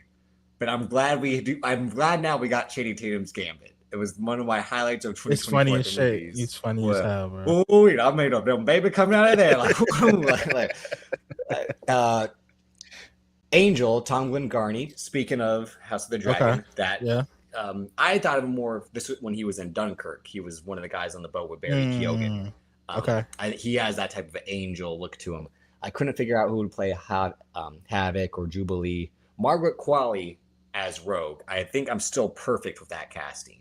I'm not mad at that, but honestly, I can see her playing Shadowcat as well. I think the reason you could have her play Rogue is her doing the fight scenes would look badass. Of like her being super powerful. I don't want her playing Anna Paquin Rogue. I want her playing the Rogue that like fucks shit up. And again, like based off the substance, leaning into that sexy side of Rogue with the touching and the power and all that. Yeah. Asia Kate Dillon, she was the non-binary actor on Billions. She was in the third John Wick. I had her playing Mystique, and you can lean into that ambiguity of Mystique not having a feminine look. That's a great point. Good point. Toad, Jason Mantzoukas to be the comic relief. And like his Toad would be great because you couldn't hate him for being a bad guy, but you could like him at the same time. Like, what am I doing? Like, that in between. Yeah. Jack Lowden, who was also in Dunkirk. He's on that show Slow Horses. Him playing Pyro. He's kind of like a reddish, blondish, dirty blonde type of hair. This actress Christina Rodlow, she was in the show Too Old to Die Young. I had her playing Morrow. Like, her career didn't really take off. And at the bottom, I had Bishop and Cable, in case you went further down. I had Mo McRae, solid that guy actor, in Den of Thieves and Sons of Anarchy, as Bishop. Okay. But I think that's gonna be what's his name? What's his name? A son from Star Wars movies. John Boyega? I think it's gonna be Boyega. Yeah. But that's what I did back in 2020. That's not bad though. I'm not mad at any of these, honestly. If I had to change a couple, if there was Xavier now, I think Skarsgård would be fine, but I kind of like the Patrick Wilson. On how young rumors. do you want to go, right? Yeah, it is that thing of like how young do you want to go, right? With that, because I like the Patrick Wilson rumors. I'm not mad at that at all. I've never been a Patrick Wilson fan. Really? Yeah, I've never really liked him. I've just always been mad at his thinning hair and just his thing is like the handsome guy, but like not super handsome at the same time. Like, very average handsome guy. And in real life, he's married to Carolina from Succession. Okay. So I was like, oh fuck this guy even more. He got her like. But yeah, I've just never. I loved him as in Aquaman. I thought he was really good as Orm. I only have ever seen parts of the second one, but he is good as Ocean Master in the first one. He is, especially compared to James Hetfield's, aka Jason Momoa's performance. Yeah, he does a better job as Orm. I thought he took it more serious than him. Exactly, and I'm shocked how good that first Aquaman was. Like James Wan did his thing. Really with should be a blockbuster director based off Furious 7 and Aquaman, but he chooses to stay in the horror realm. And I'm like, you could do so much. He's playing it safe. He's playing it too safe, bro. Yeah, but the Xavier thing, because again, like you could pick a British actor again of any race at this point. And you could pick, again, like I said, an older guy, a younger guy. But in the Cyclops thing, like Elordi, I don't think ever wants to get into that franchise realm based off his own kind of debate about it. He want to be an actor. Yeah, which I'm like, even as an actor, you're okay. Like, I understand your choices. Like, he's trying to do the Brad Pitt thing a little too much. Yeah, of like work with different directors, work with different roles. But I'm like, bro, get the bag first. Yeah. And you can always be an actor down the line, you know, and use it to your advantage. I've been like, he could pull off Scott Summers. He's like, it's Nate from Euphoria, but like with actually being a nice guy. but having that energy at the same time of like super masculine guy. Yeah, if the daddy issues worked in his favor, Yeah. Cyclops, you know what I mean? But I definitely could think he could do that. But and the problem is too, and the way that I had mapped it out is, so I guess you have to start off with like typical them versus the Brotherhood, right? The four. I think they're gonna versus, skip that, bro. I think they're gonna skip can that. you rush into? I think so. We've seen it so many. And just cause I haven't watched any of it. 97. Oh So, my! When I say Davis, you would love 97. but as You would everyone love knows, 97. I am not the cartoon guy when it Shout out comes to to Chloe Highline. Invincible is the only cartoon I really am like I live and die with when it comes to like superhero. I'm gonna say this to you, especially this 97 remake, right? That they're doing now, the reboot. It's so highbrow, real storytelling that you would love it, bro. It's not like a typical cartoon. Interesting, but also at that same time, the way y'all and X would shit on Invincible animation, I'm like, this X-Men 97 animation, it looks like it's kind of like this. Yeah, no, it is. It's jarring at first, but honestly, the show is so good that you'll be like, I don't even notice it anymore. Like, I don't even notice it anymore. Yeah, even though it's still shitty. But I know that they're bringing in again Apocalypse. But that's the point of like, if you beat Apocalypse right away, or if you have to stay away from. It's not that Chloe. It's not that I don't like cartoons. When people are like cartoons are the superior art, that's what kind of like when they'll pick like when they're like they pick anime over real TV, or they'll pick Miyazaki over real films, or they'll pick stuff like that. Like, oh, Spider-Verse is the best Spider-Man movie. It's got a fucking cheat code. You know how hard it is to make those sets in real life and do those stunts. Of course, they can do whatever they want in Spider-Verse. Like, it's just it's cheat codes to me, especially when it comes to superhero stuff. Like, you're able to do so much more because the real actors aren't going to sign up for all that, and then the CGI at the same time isn't going to be able to match without it looking like a PlayStation 2 game. So yeah. So if I had to guess the route for X-Men they're going to take, I think they're going to do Sinister first, because it's just never been done on screen live action. Don't forget, it was teased at the end of Apocalypse. It was. Which, so I think that piece of shit Bryan Singer was like, I'm fucking up this movie, and they already know I'm fucking it up, and I'm going to tease a movie that they're not going to make, because speaking of a guy who Hollywood should get out of here, Simon Kinberg is like, let me redo Dark Phoenix. Like, I'm sorry. Have redemption, and he fucked it up even more, even though it's got a really good Cyclops performance by Ty Sheridan. But you know what it is?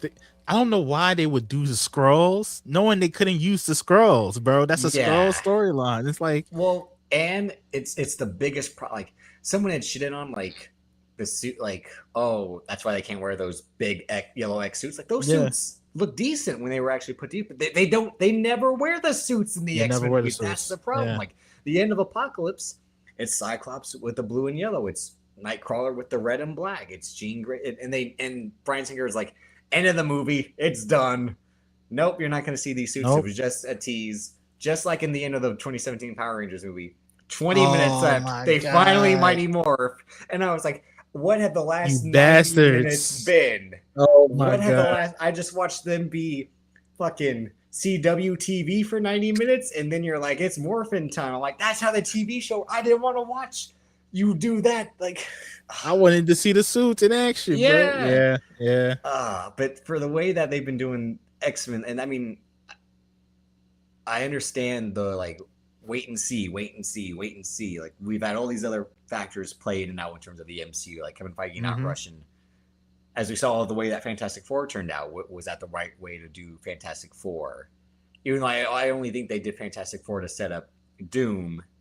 So it was that thing of like, you kind of sacrifice something bigger for something even larger.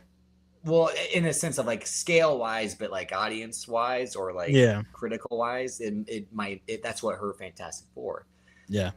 At the same point, like, you already sacrificed Galactus, so now you got to put Apocalypse up front and center so like the first mega mutant these kids fight, it's the Super Saiyan of all mutants, and like, so it's the problem with Age of Ultron. Like, Age of Ultron should have been like Empire Strikes Back. Like, Ultron wins wins the day.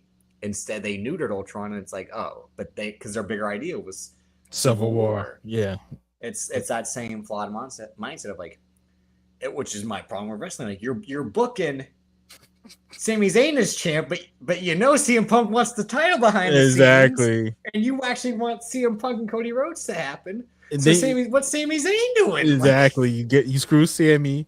You blow your load with the Chicago Punk winning thing. Yeah. It's just bad, bro. It's just bad. Yeah, it's but or again, like as I'm not gonna let because everyone before we get because we'll end with Obsession. So if you haven't seen Obsession, okay, yeah. We're gonna spoil Obsession, so if you tune out in the next couple minutes, it's okay. But tomorrow's episode, I'm gonna do another episode tomorrow with Cody Dre. Oh yeah, it's finally gonna happen. Yeah, the biggest haters, the powers that be have gotten out of the way. The haters, mega powers, reunited after so many years. Cody Dre. We're gonna have Sami Zayn, Jay White, whoever else you want to talk about wrestling. That's the wrestling show tomorrow. Is me and Cody Dre. Oh my god! Tune in for that before we get to Obsession. But yeah, it's like you got Obafemi the title shot, but how come he can't use his? And Io Sky can use it, and that's how they're booking the MCU of like you booked Shang-Chi and like these rings have multi-universal, and then where's Shang-Chi? Where the fuck he been at? Like, where's the rings even? The rings haven't even popped back up. Yeah. You know what I mean? They popped back up in Miss Marvel saying, "Oh, they all might be connected," but then that was it. Like, yeah, and I failed to keep up with the street level stuff, like the Daredevil Born Again stuff. I haven't kept up with the Punisher one shot. I haven't kept up with. I'm gonna have to catch up with that before. The only thing I will say about Punisher one shot is Bernthal should never touch the pen ever again, bro. It is that thing of like certain guys think they got a handle on the character. It's the number one actor killer when like this is why they would say like Kevin Costner had started to take over his movies. Yeah. Robert and any actors like any big actor. This directing shit ain't that hard. I can do this. Yeah. All you do is say cut and shit. Like, I mean, so yeah, I mean, I understand his criticism too of both sidings, a lot of stuff politically and being, kind of that. But him as the Punisher, yeah, I've heard that's the weakness of it is like the voice he wants to give. And just the writing of it, that was like the action I thought was really good, but like the writing, I'm just like, don't give this guy the book ever again, bro. Yeah, it is. It's the Cody Rhodes 2021 AEW run. Like, hey, have Malachi Black beat me twice in a row, and then I never get the win back. So I'm so giving. Yeah, it's that type of thing. So Bernthal is like, I think I really got to figure it out. This guy, here's the story I want to tell. Let me tell you something. I got something. I got something for this character. That's him exactly. Meanwhile, Tom Holland, he's playing Roman Reigns. Like, I'm only going to do work with John Bernthal. I'm only going to do work with my girl. Yeah, I'm exactly. going to do work with Robert Pattinson. I just found out that he brought the screenwriter from Challengers to do a pass at it. Yes. I didn't know that. He bossed up on Marvel. He was just like, after being on set with Nolan, he should have been did it. Because he did last movie. He caused the delay from No Way Home until Brand New Day. It was all his, because Sony knew we can't restart Spider-Man quickly with a new actor. Yeah. We have to wait for this guy because he's perfect. And at the same time, he was also his own enemy because no one cares about you when you're not Spider-Man. You're not Spider-Man, yeah. I'm sorry. You were wrong for Nathan Drake. Completely wrong.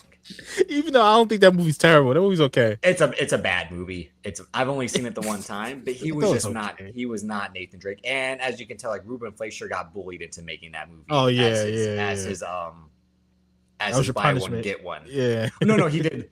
Venom was his escape from Hollywood jail, so they allowed him to do Zombieland Double Tap. But then they're like, if you want to keep a job, Ruben, you got to make this Uncharted movie that 8 guys have passed on over the years. And nobody wants to touch. Yeah. And then he goes from doing that to Now You See Me 3. It's like, oh, God, I would hate again. When people are like, David, you should direct a movie. I'm like, you know how hard it is to direct a movie? And then when it goes back, like, look at Josh Trank's career. Oh, my God. He's never recovered. Never recovered. He made one solid, phenomenal movie. Yep. Made one awful movie. And then they're like, never again. Never again. You're never getting the book again. Until he self-funded his Capone movie, which tanked because COVID happened. Yeah. And then now he's making a horror movie, like a low budget horror movie. But it's like, I don't want to be that guy. I don't want to get one shot and it's all gone. Like Horror seems to be the way if you need like a quick fix for your career, bro. oh yeah, because look at the movie that Mix and I talked about a couple of weeks ago. Did you see that trailer for Onslaught? Yeah. Mm-hmm. Adam Wingard's like, I just made 2 Kong Godzilla movies. I can go make this horror action movie for $40 million and do what the fuck I want to do instead of listen to y'all with Kong, what Kong and Godzilla got to do and all that. Exactly. But no, I mean, these rumors, I don't know why we should put any stock into them. They all sound insane. Yeah, not yet. I don't believe Adam Driver. Again, if you're gonna do Mr. Sinister right away, okay. I never got with fucking Ironheart. So because there's also, again, is Sacha Baron Cohen ever gonna return as fucking and Mephisto? Yeah. Like all these loose ends that they've had. It's just the part where like the MCU, it's in this state of mind of like, what story do you want to tell? Because I was the only one like, I'm into the Kang shit. I'm into it. Yeah, me too. He just this could have been avoided if they recast Kang. We're not in the situation at all. They should have. I mean, you could. As I think it said, like there were stories that like he was locked in as the character, right? In terms of contract wise, I'm sure like we're casting it would have been something, but like you could have got Coleman Domingo. You could have got so many people. Before he was Wonder Man, you could have got But I think the best would have been Coleman Domingo as Kang. Yeah, for sure. Kang, because he would have been believable. But Abdul Mateen again, because I did all the Marvel TV show stuff. I've just been completely not making time for. Like Wonder Man, my girl said it was phenomenal. Yeah, you were like Wonder Man too. But Yahya was again a guy like Yahya was a guy who like Hollywood's next chosen one. Doesn't do anything for 2-3 years, and now has like 4 or 5 projects in a row. And it's like, do you remember how this guy was supposed to be great? I'm like, yeah, what happened? And then as Banks and I talked about a few episodes ago with Your Mother trailer, like that was the team supposed to do Blade. Yep. And Kevin Feige couldn't say yes to a script or so they were like, a casting decision or anything. So those 2 guys said, let's go make a movie that looks kind of badass instead. But yeah, it's just all this mismatch. Again, it's just that 2019, 2024, 5 era United of like, let's go buy this guy. Let's go buy that guy. Let's bring back CR7. They brought back Johnny Evans. I'm like, Johnny Evans. Oh my god! And was playing him. That's how Chris Evans feels. Yeah. I said I was done. And now he's looking how I'm looking. He's got the long hair and the beard. And he's like, I'm not even gonna be Steve Rogers anymore. I'm playing Chris Evans. That's who I'm playing. Exactly. Like, I'm playing Family Man. Hold my child. Yeah, I mean that teaser where it's like, all right, he's got a baby, he's got the suit, but the promo art is like he's got a black shirt, long hair, and he got his Uniqlo t-shirt on. And, shit is crazy, bro. Like, what's going on? It's like Paul Rudd. Oh yeah, because it's like Paul Rudd is like, yeah, I can show up. Paul Rudd, I do everything. Yeah, I'm here. And then Anthony Mackie is like, the real Captain America's here. Anthony Mackie got screwed in that so bad on that whole deal, man. He got screwed so great bad. In the movie. Great in the bad movie. Just bad movie, it is bro. The ultimate like it is LeBron swept by the Spurs. It's like, you are so good. Everyone else around you sucks. Like they made a Hulk movie with Captain America, bro. I'm like, what the fuck? God.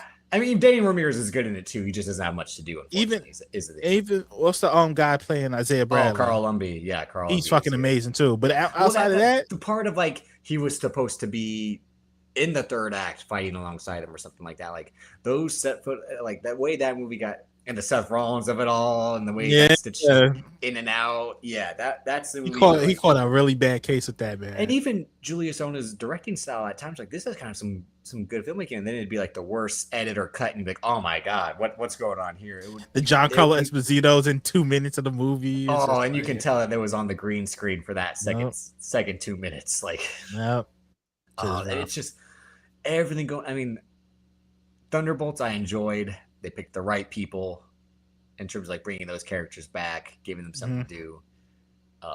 and I trust what Jake Shire can do with the X-Men just based off the scene in which all the Thunderbolts showed what their powers are to save the people from the collapsing building. Like, that's why they picked, like, that's the point of the X-Men. Optic blast, you know, psychic powers, you know, angels. Weather control. Like, treating it like a video game where like you have to use the people for the different levels to get in and out of stuff. Like it's Marvel Ultimate Alliance. Like, oh, switch to triangle because you got to use him now. Switch to certain. Like, you got to make an ice bridge. So pick Iceman. Exactly. The way he handled that scene with Thunderbolts, I'm like, that's why this guy is perfect for X-Men. So I can get with that. But at the same time, it's like now you got internal conflict of like they're the Avengers, but he's restarting the Avengers. But then the spaceship is coming out from outer space. Who could possibly that be? And it's so much going on. It's a mess. It's a mess. And the part I'm like, you should have really, in the way that you should really fix this is just bring, of all people, bring Ryan Reynolds into this because he's the guy who can fix this. Because he fixed it. As I said in my letterbox for Deadpool Wolverine, it shows that it's the biggest strength in Hollywood, which is like get a bunch of likable actors. Have been doing some funny cool shit, but it's also like this is why Hollywood's dying. It was the ultimate savior and killer of Hollywood being Deadpool and Wolverine. Like, oh my god, this is amazing. Like, oh my god, the fact that this is amazing shows that we're in a problem. Like, this is we're in a real bind right now. But to bring Deadpool into it, that's how you could save Doomsday or Secret Wars if it's too late to save Doomsday. But to put him in Secret Wars would probably save what they're trying to pull off. But absolutely. We're 2 weeks out from Brand New Day. I still have high hopes for it. It was my most anticipated. Yeah, I think it's gonna be good. Again, it's crazy that Destin Daniel Cretton, who made small indie character dramas and then one badass action sci-fi fantasy movie with Shang-Chi, is like he's the guy that's figured out Spider-Man. I think John Watts gets too much hate because he was coming from a guy who really had barely made stuff. To then make 3 Spider-Man movies in a row, I feel like the studio was eating him. But he had a lot working against him. He had the studio, 2 studios working against him. You know what I mean? And the way that I said this about No Way Home when I rewatched it on my letterbox, I'm like, it's the pinnacle of COVID era filmmaking. Yes, a lot of the CGI looks bad, and it's also like a lot of scenes where you can tell people are not there. Or at 6 feet for a reason. Like, why is everyone standing so far away from each other? Like, it's as close to a masterpiece as you can get in that time span of making a movie. Absolutely. And I'll give him the credit for that. But like, I think people shit on him just like they've already like that Dune 3 trailer drops. And we're like, Greg Fraser, we don't need Greg Fraser. We got Linus Sandgren. I'm like, yeah, I've seen Linus Sandgren shot movies. Not because I've actually watched movies, you idiot. Exactly. Like, I've seen Whiplash. I've seen First Man. I've seen the Damien Chazelle movie. I've seen the Emerald Fennell movies he shot, and they look phenomenal. Like Greg Fraser, great cinematographer, but there are other movies out there. People like don't lose. Like everyone's already up on Eric Messerschmidt based off the camera. Oh yeah. Like, I've seen David Fincher movies. Of course, Eric Messerschmidt's gonna make this shit look good. Like people, film Twitter it just irritates me when they're like, everything is the first. It's just like this is the guy. This is it. That's right. It's the last pay-per-view. This is better than the last pay-per-view, which is better than the last pay-per-view, which is better than the last pay-per-view. It's all that nonsense. Yeah, man. As we were about to say before we close out, because I saw you tweet this yesterday, and I saw it because I was waiting for it to get on Peacock. So Obsession, I finally see. So this is spoilers for here on out. Obsession written and directed by Kerry Barker, who said he's not a YouTuber turned director. He's a YouTuber turned director. I'm like, don't fool me. Don't. It's not a diss. Like for a guy who went from that like phenomenal job.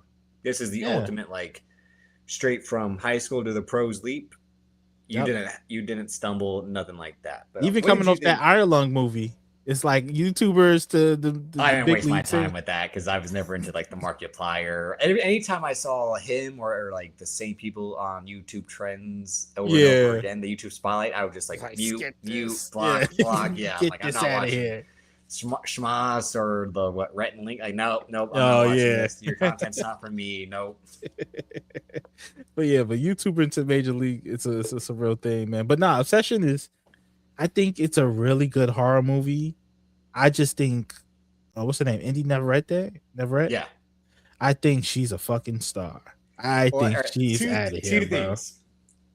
One, are you saying that because she's an attractive woman? Because you wouldn't be wrong by saying that.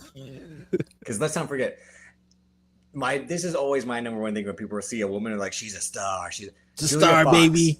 Everyone said Julia Fox was a star after Uncut Gems. What did she do after? Julia Fox went on a Linsanity run. Yes, that is and the that ultimate, was in that movie. Everyone, when they see Julia Fox or say Julia, they always quote Linsanity with it. Yes. And they never. Here's the thing. I watched this movie called Trap House a few months ago with Dave Bautista. Right. I watched it because I saw a reel with And They Never. I'm like, who's this woman? And I'm like, what is this movie? All right, I Googled it and I'm like, oh, it's on Netflix. And I watched it.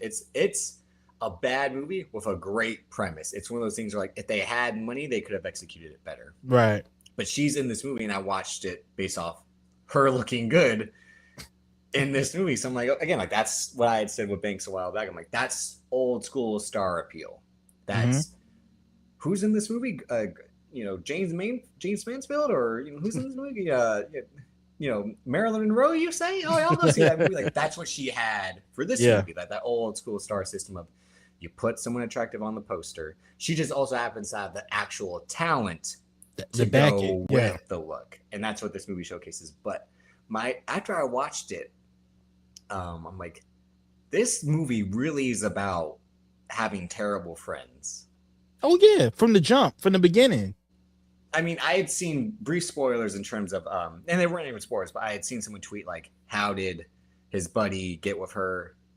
Because that's one of the things that's revealed at the end, which was that they were fucking on and off the whole time, which I'm like, you can kind of, that's hinted at the beginning. Yeah. He kind of says stuff without saying stuff, like he knows how she is and the freaky Nikki thing and exactly. And what was it? Oh, and the billion, I had saw someone with the $1 billion thing. So that was another thing that was semi-spoiled. But that was semi-spoiled. I still ended up enjoying the actual real with the money falling from the fucking sky. Because I only saw someone posted him saying, I wish for $1 billion and his reaction. So when it actually happens, that's like, this movie is insanely funny at the same time. Yeah. It is a great horror movie, which at 2 to 3 times I had some like real like chills, especially when she was in the corner saying, I just want to watch you sleep. I just want to watch you. Like, whoa. I felt cold for a second, like, and just sitting there like, but yeah, it's really about terrible. Yeah. Yes, Stan. These people, they're worse than Seinfeld. Yeah. Seinfeld is the ultimate, like, we are terrible people. Always Sunny in Philadelphia, The League, everything. We're like, we are a terrible group of friends. Like, we deserve everything that happens to us. But it's like, his friend can't tell him he's fucking her when he knows he's been pining after her for so long.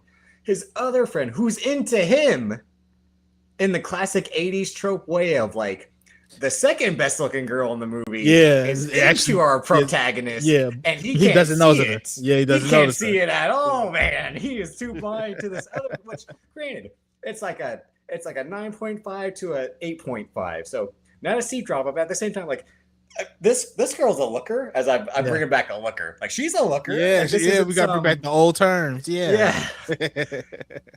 She can't tell him, oh, she just sees you as a friend. I'm the one who's actually into you. These are terrible people to each other. Across the board, bro. She plays in his face about like, if you want to tell me how you feel, you got to tell me now. Which, how many times have you lived through that personally? Because I lived through it a lot. And that's it. Like, this movie made me uncomfortable in that way. Like, I'm glad I'm older.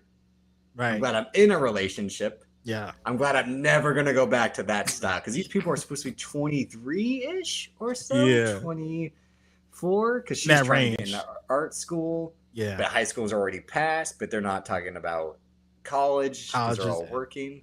Mm-hmm. And that, my only negative thing, I gave it 4 out of 5 on my Letterboxd, was just like the 80s-ish feel. But I think that's more so due to budget. Right, like budget constraints and making his house and their fashion, because I'm like, these aren't how people would dress. Like, why is he dressing like a dad? Why is his buddy dressing like it's fucking weird science, Breakfast Club, frat boy style, and all that. And again, like she packs him a lunchbox with a real lunchbox. I'm like, maybe again the part of the country that they're in, it's still old timey. I can kind of see that too, but it felt But like it still, was though, not. It yeah, felt like it wanted to harken back to that '80s vibe, but be modern day. So that was my only kind of issue with it in terms of like it's not perfect, but yeah, a perfect blend of comedy, drama, and pure horror. I mean, yeah. I love the ending. I love how it ended. so you like the super like nihilism, dark, Yeah, let's yeah. let's be dark with it, and then like her crying, and that's the thing And she pans wakes up. up. Yeah, Yeah, I would. That's the thing. The best scene to me because it was the funniest scene, but also the scariest scene at the same time is when he calls the number yes. and the guy, and I think that's the voice of the director. I didn't Oh, look up. I'm really? pretty sure. Let me look up real quick because it almost sounded on him based off the one like Twitter video I saw that he had trending of like because him and the guy that played Ian Cooper Tomlinson, Curry Mhm. Barker and him are like a buddy or like a J.J. Abrams, Greg Gunberg like star director writer combo. Right. So like they're gonna like Curry Barker's next movie he's the star of. And that's the thing, like Curry Barker's kind of doing the Tarantino thing where he's going to be the star writer and director of his next movie, and Aaron Paul is going to be a supporting character. So that's the thing where I'm like, this guy maybe be shooting to the moon a little too quick. But if you made almost $400 million off a movie that didn't even have a $1 billion budget, you got to shoot for the moon at that You point. gotta keep going. Yeah.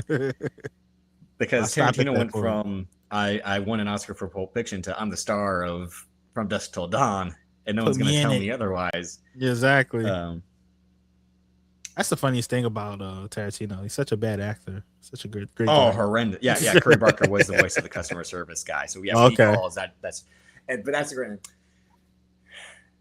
What do you want? You want to so you want to undo it? You want to like? He's like, can I just alter? He's like, I don't know, man. You can't.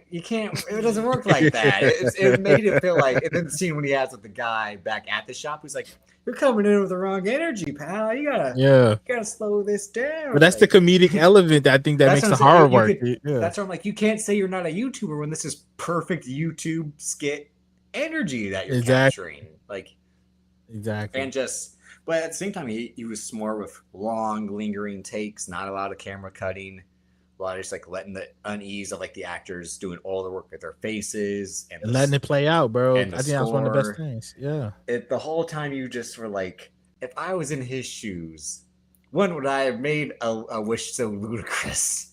Yeah. Why So would you waste your wish on that, bro? And especially because you could have already had her low key. well, I believe when she's like, "Tell me how you really feel," if he says, "I love you," she would have been like, "I don't," and then the end, no movie.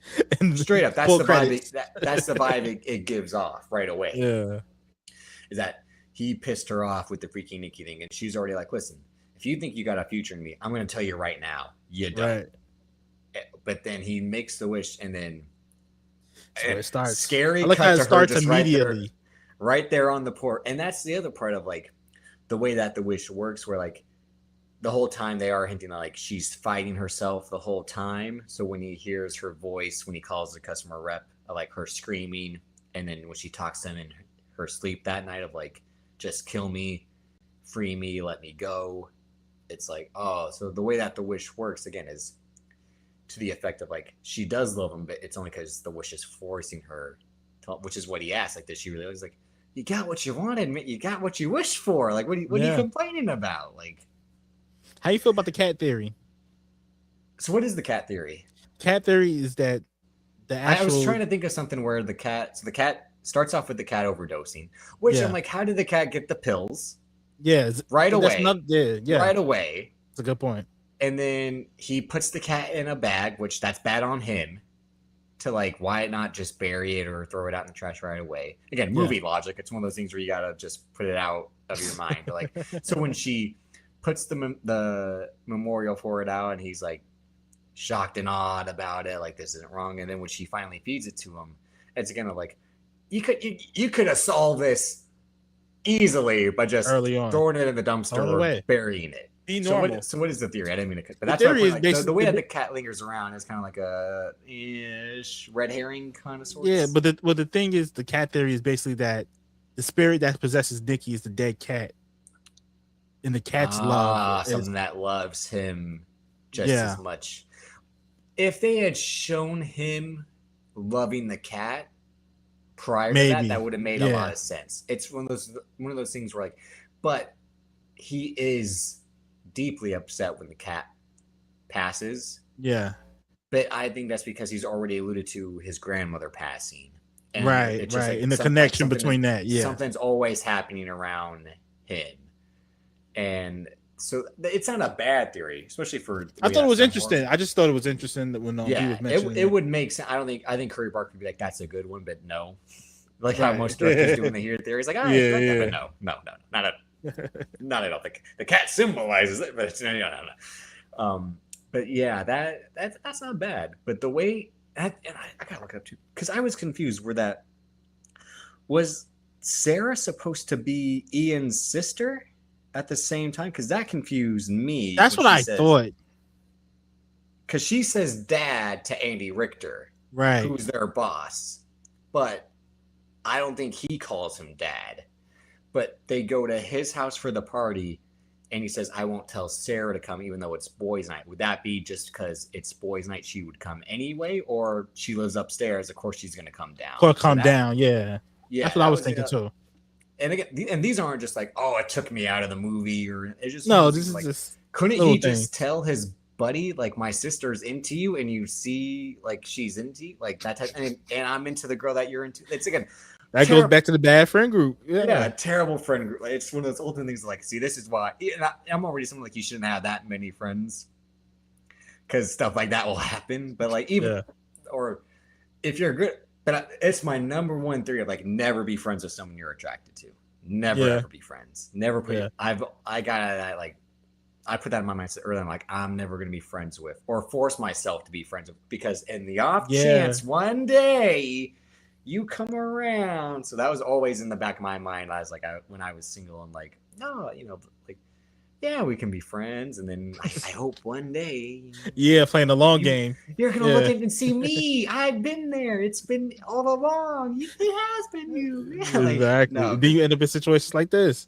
yeah, because, Yep. but as I was saying with, like, when I was seeing that, it is a great premise. It's not, again, Twilight Zone, how many other movies it's not completely original but the execution of it is how you make it stand out and how you make it catch on and as when most Hollywood no idea is fully original but it's how you're willing to make it entertaining for people And especially for like a modern audience, like, you know what I mean, making things that were old new again.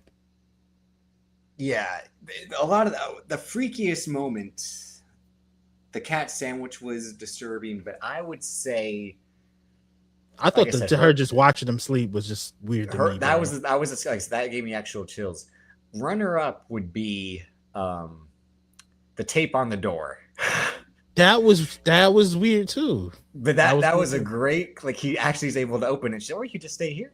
You could just stay in like and the way that she plays certain lines and again like her face. Bro, she's so good, bro. Altering it. The scene when they're all together and her dragging the her Sarah back in the chair was cringe in the right way of like, ugh, if you were at that party, you would be like, what the fuck is going on? What is wrong with that? Yeah. Yeah. It had even the restaurant scene. No.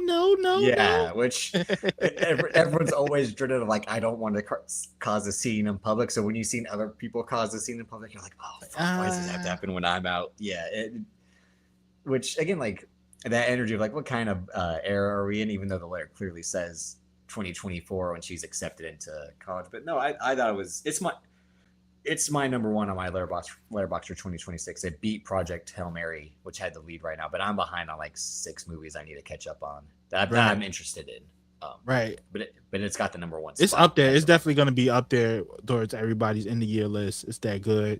I like Backrooms too. But that's the thing, I haven't seen Backrooms yet. Yeah, Backrooms is cool. I think that's another YouTube the movie. Yep, the thing Kane too. Parsons, and that's the thing I want to watch those shorts because he said it all connects to the movie.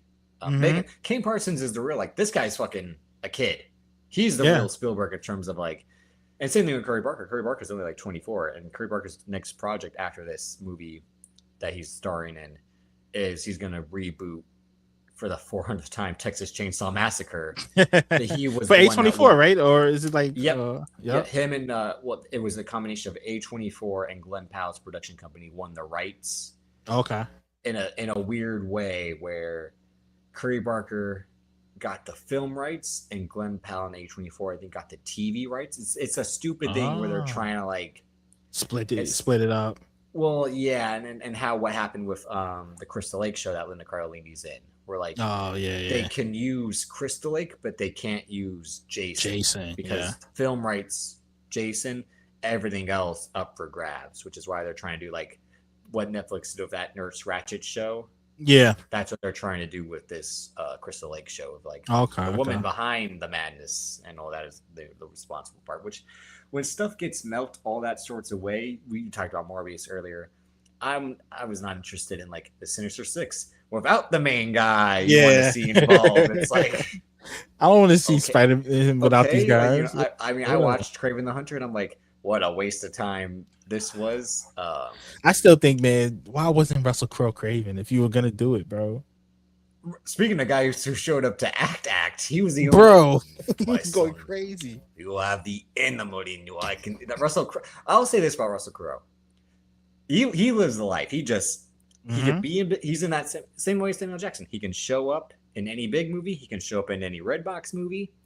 He's gonna get paid. He's gonna get respect. But with Russell Crowe, he can get fat and still be whatever you need, guy. Yep. And everyone's like, "Hey, it's Russell. Hey, that's Russell Crowe." He can. he just got better. Like even for casual people, they're like, "That's Gladiator, bro." Yeah, he can dine off that, and he's still got like a young 30-year-old wife. It's it's just that mindset of like I'm Russell Crowe. I can do whatever I want. It's just but that idea of splitting up, and you can see that's why Sony's like, yeah, we can't do that anymore. It's a wrap. Yeah, it's over. Yeah, we've had too many false starts. Continuity.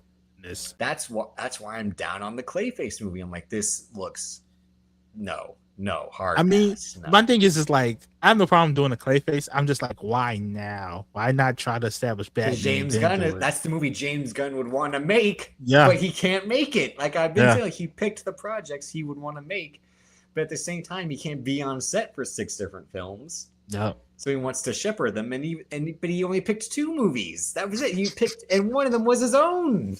His own shit, yeah. I don't get it. Ridiculous. No, but Obsession, phenomenal. Again, if you haven't seen it yet, movie. Peacock. If you listen through spoiler, it's still enjoyable even if it's spoiled because it's just the end. I felt, was it worth its duration? Because at 49 minutes, I'm like, there's another hour left. Interesting, but it just kept getting worse in terms of like, oh, this is so uncomfortable. This is the tension, like an Ari Aster film of like, fuck. I would like, oh god, not like, oh, I want to turn it off. Just like I would hate to be in this position, because it would feel so real. Like it does feel so real. Like like the scene where he takes her to the ER and they won't admit her because there's no audio, so it makes it seem like they think he did it or it kind of hints at like why they won't see her to get her face stitched up. But that scene was just like, oh god, like to go through that and they have to go back home with her. To go back home and she's just like my face, my pretty face. And it's like god, but but all of it just. And there are these rumors like what's Inde Neverretti gonna do next? Like they said again, rumors, just like the X-Men rumors are like Michael Mann's Heat 2, but I'm like, Heat 2 doesn't fucking exist. It's a fucking scam. All right? I've been saying it. Yo, bro, we get Heat 2 updates every few weeks. Every week they say production starts next month. They've said that all of 2026. Yep. I don't believe. They said Adam Driver is going to play young Robert De Niro, and then they said now it's Stephen Graham. I'm like, how do you go from Adam Driver to Stephen Graham? They're 2 different human beings. Exactly. Stephen Graham is short Scouser from Lynn, and Adam Driver is 6'4" guy, Marine Corps veteran. Like, huh? Like, what? I don't know, man. I don't know what she does. I think I think all the franchise players are gonna be trying to get her in shit. So I don't know if she wants to avoid that or go to indie based route. On how she's handling fame, she seems game for it. Mm-hmm.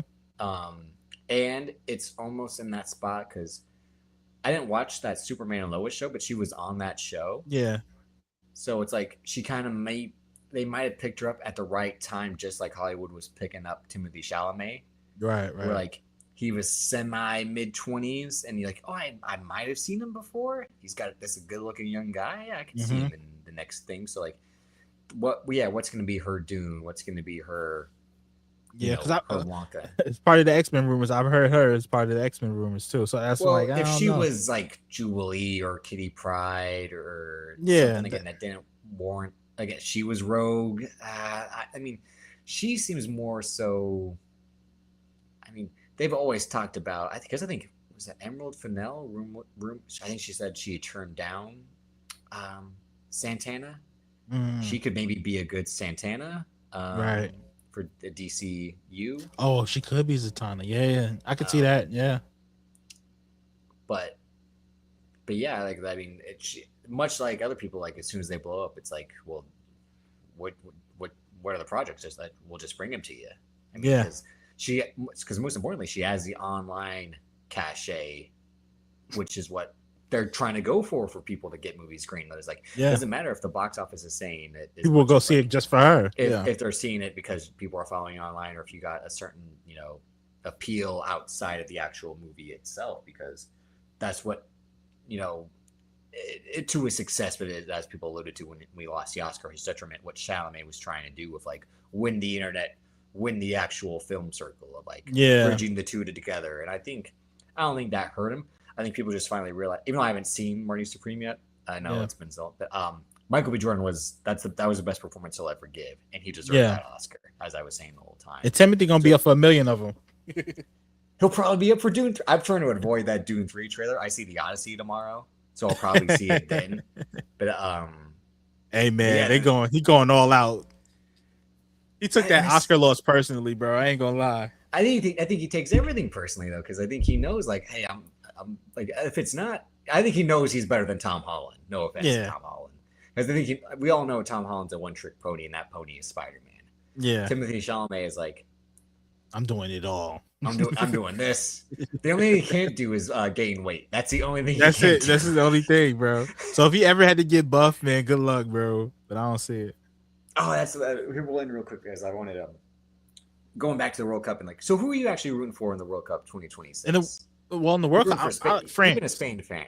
I like Spain, about France, but I was like, the dictator Mbappe won't allow us to reach our potential as a team. So I was like, I was good with any result from them.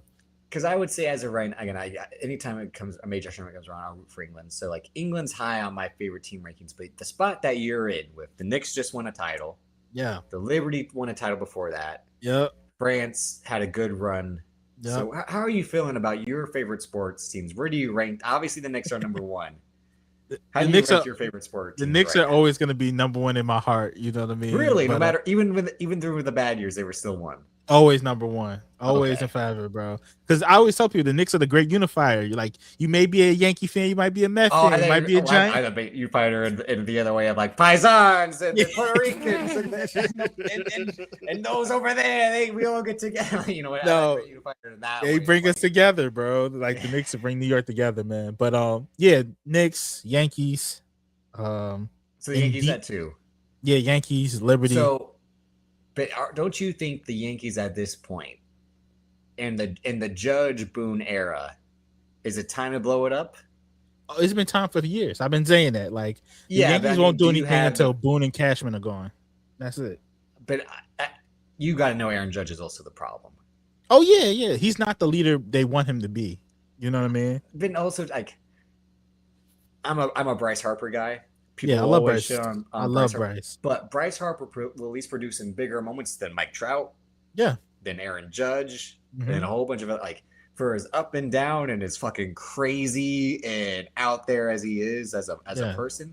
But as a player, I would still take the gamble of like strikeout or home run versus Aaron Judge, who I don't think he shies away from the big moments. I don't think he has killer instinct the way Bryce Harper's like, I'll bring the fucking challenge. Nope. And if I look embarrassed after, hey, I tried. All right. Versus Aaron Judge has that kind of like England mindset of like play to defense, like play. Play it safe. Like, bro, go hit it out the versus the Mike Trout thing, which is like, all right, congratulations. Like it's a DeMar DeRozan thing. You're averaging 20 for 15 years. Big deal, DeMar DeRozan. Like you've been on how many titles have you won? How many? Yeah, What have and you he's done such to a. show for your work? And the thing I don't like about Judge too is like he's such a They, contrast to what we had as Jeter for Jeter, man. Jeter was just like, man, I'm gonna put the team, I'm gonna collect all these guys together and just do my best, and it worked out. But Judge isn't like that. He shies away from when the big moments, man.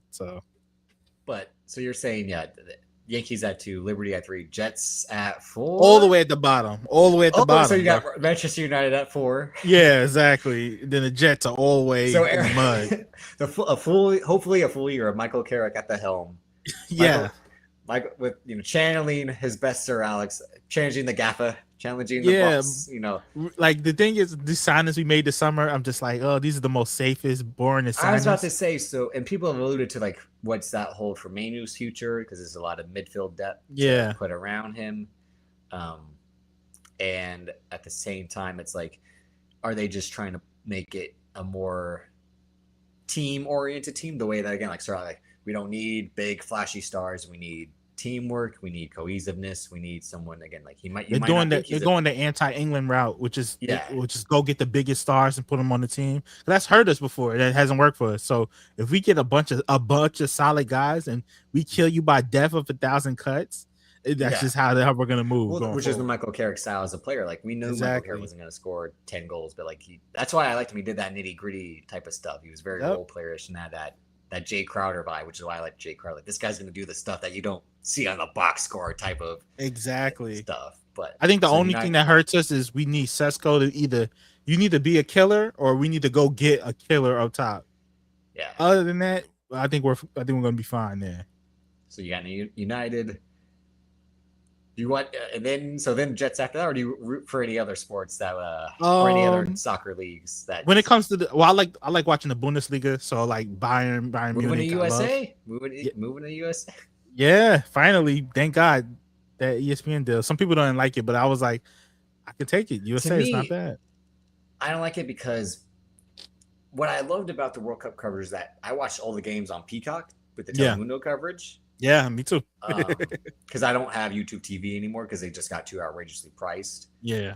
So if I want Fox, I'm gonna have to either get Fox One or just cave and probably cancel my stuff during college. Or just watch it on like a lot of people was doing, like I was doing, just watch it on TikTok, brother. Yo, bro, people were pirating the fuck out of the for World football Cup. season, I'll probably need Fox for because again, the Niners play on Fox primarily more than they do on CBS with the whole NFC and Fox, AFC, CBS deal. Yeah. So I'll have to cave and that because normally, I mean, I don't like I was telling this to the banks, like with the way that the TV deals are structured out, Fox doesn't have too much stuff in terms of like what you actually need to watch. Like, all right, some baseball games. If the Giants aren't going to be in the playoffs, I'm going to watch. When I get to my team rankings, I'll get to them. But like, but like ESPN just like punting on some stuff, but overpaying WWE and overpaying this. So like, I know people try to make it spin it like, oh, the ESPN, the deal is fine with WWE. I know they regret that deal, bro. Oh, they want ESPN is like, we wish we were out of this deal because they hate promoting it. You can tell across all platforms that they hate having to do the. Well, we got a Night of Champions on. And who's joining us? Roman Reigns, football player. Yeah. This guy played football, and Stephen A. You got a steel cage matches. It's a crazy match. It's you guys know about Randy Savage. I already do most of the time a Mad Dog Russo opinion. Well, what do you mean you having a match? A steel cage? What do you mean you having a match? Like. Oh, you guys know Harley Race? Yeah. That's. But so you got Bayern Munich as your Bundesliga team. You root for Barcelona in La Liga? Nah, I root for neither of them. I like to see the destruction of Real Madrid and Barcelona. I can't lie. When it comes to, I'm as basic. I root for United. Real Madrid. Okay. I haven't tapped into Liga and Bundesliga as much to care about those. If you really like, I mean, I would say I like Dortmund because of what they're. When I started getting into soccer, that's when they were really good. Yeah. They were producing all the guys at Bayern and PSG and all those guys, and United were stealing. So, and I like the black and yellow color scheme. So I would say I would probably pick Dortmund over Bayern. I like Dortmund. Bundesliga. And then league in Serie A, it's tough with Serie A. I can't watch Italian soccer, bro. It's too Well, boring. I've never made really the time for it too, but in all the teams, I do like how it is more like Napoli, Inter, AC, Juve. Like I do like how it kind of seems more. But my dad had a Juve shirt growing up, but I would always say it Juventus, like Juventud Carrera. Like yeah, exactly. That was me too. So that's why my dad had to explain it to me. No, it's Juventus. Like, so I'd be like, oh, Juventus. Like, I would always pronounce, like, I would say Joaquin Phoenix when I was a kid because I was like, you have to say J's. But my mom was like, no, it's Joaquin. The J's it's silent. But yeah, so I've never really tapped into as much there, even though again they've had Pulisic and Serie A with AC and so I've never made much time for that. But you know what's a league you would like just skill wise and you'll see all the future stars? The Eredivisie, the Dutch league. That's the other because they have PSV, right? PSV, Ajax, Rotterdam. Yeah. But do you watch any NWSL? Do you watch the Gotham FC? Yeah, I watch Gotham FC, but I'm more of a Spirit fan. Watch the Spirit fan. Oh, Trinity Rodman, yeah. I'm more of a Spirit fan. All right, and then just trying to think. So your list. I mean, so Jets at the bottom. The mud. Aaron Glenn, after 5 weeks, are you ready to cut the cord if it's one win? No, my thing is that Aaron Glenn, like, bro, I just need to see some type of improvement. It doesn't even have to be a lot, bro. We just got to be a little bit better than we were last season, and I'm in on Aaron Glenn. I feel like he got a rough shakeout. When you were last here, I think it was the college football preview. Yep. I said I wasn't a believer in Dante Moore. Are you glad he didn't declare, so they had to take him at 2? As a fan of Dante Moore, the best thing he could have ever did was stay in college, bro. I see Bryce Young when I see Dante Moore. I see a guy who's not going to make any big passes. No, I don't think he has it. Like the Bryce Young thing, I'm like, if anyone in Carolina is optimistic because they had a competitive playoff game despite having a losing record to get into the playoffs, I'm like, exactly. Nobody mentions that they had a losing record. I mentioned it. Yeah. I mentioned it last week. I'm just like, I'm never gonna let this go. This should have not happened. Like, it's my same thing with the play-in. The Warriors should have not been in the play-in. You can't be in the play-in games or in the playoffs if you aren't at least 500. You at least gotta go 41-41. Exactly, I agree. But yeah, so my list would be what's the teams, bro? What's your list, bro? I think just because Kyle Shanahan has continued to do the most with everything stacked against him, the Niners have to be 1. Yeah. The Valkyries are 2. I love the Valkyries. I love watching the Valkyries. Despite the pure incompetence with picking Yuste Yosete, and not playing her. Trading out of Flau'jae Jensen for a woman that they cut 2 weeks later. Yep. But Nikoshi's a real coach. Yeah. I'm so happy I didn't tweet out what I wanted to say about Caitlin Shen during the first game. I'm so glad that was a take of like, I'm so glad. That's one of those ones like, see, this is why I don't tweet a lot, because the tweets I'd look back and be like, and I won't tweet whatever I say, but I'd be like, damn. But I'll also own my losses too. Yeah, I thought Dominic Mysterio was going to be good. I was dead wrong.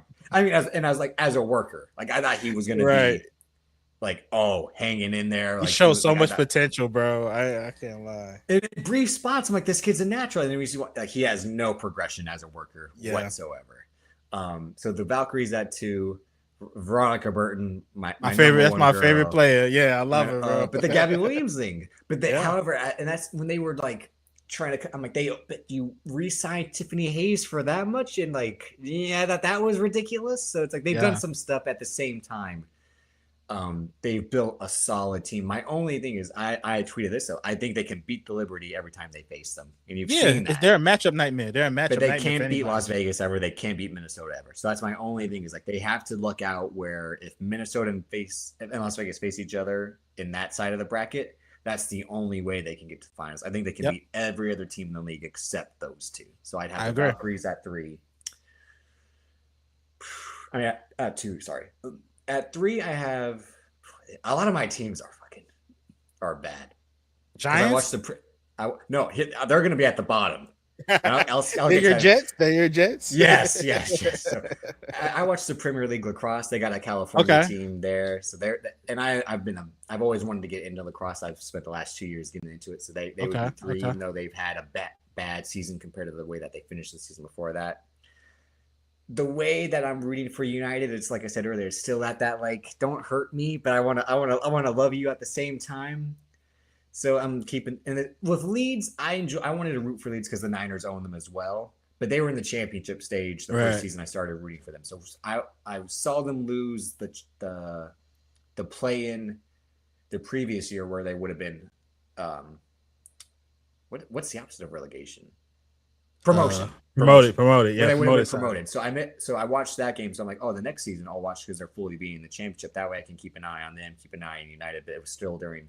I was never gonna make time to watch Ten Hag games, and the Anaheim thing after two games, I'm like, I'm never gonna make it. EVL, yeah. All the Kobe Mainu stuff, I'm gonna say, it's just like the Rashford thing. They're picking on a black guy. They're picking on a black guy, and they don't want to say it. Like, so I'm not gonna stand for that. But, so I would keep an eye on Leeds, and when they made it, they were promoted last year, and they had a decent season for what they had. Yeah, so I would put them and United at 4.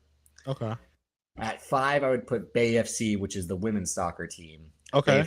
They had a bad year last year, but then they got let go of their coach. I think he just picked a lot of bad lineups. Yeah, team selection is important, man. Yeah, and they let a key player go, and I feel like that was because she was never constantly getting picked. So they would be 5, and they're having an up and down season now as well. Like I said, Real Madrid, I was trying to watch Real Madrid last year just because with Mbappe and Bellingham of it all, but I wasn't keeping as in touch. They were worth the watch just for the chaos of the team last year.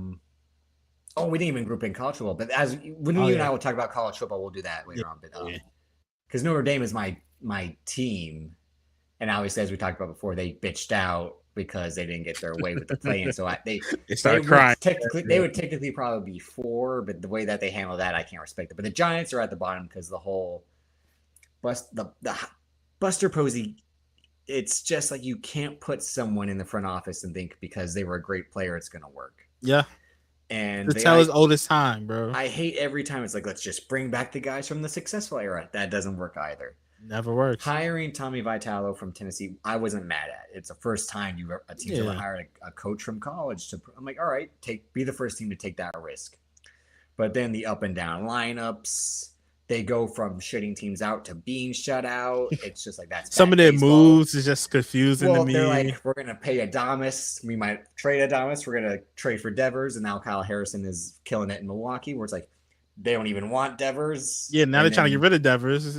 And now they're like, they were the only team to sign Luis Sarra, even though he was like the most consistent hitter in baseball. And they're like, does anyone want Luis Sarra? And it's like, any takers? I'm like, if they trade Jung-Hoo Lee, I'll be out because he's the only guy. Yeah, he's the only bright spot. Yeah, him and Elliot Ramos. But the main thing too was the whole, and I spoke on this on a solo episode, so was the Pride Hat fiasco.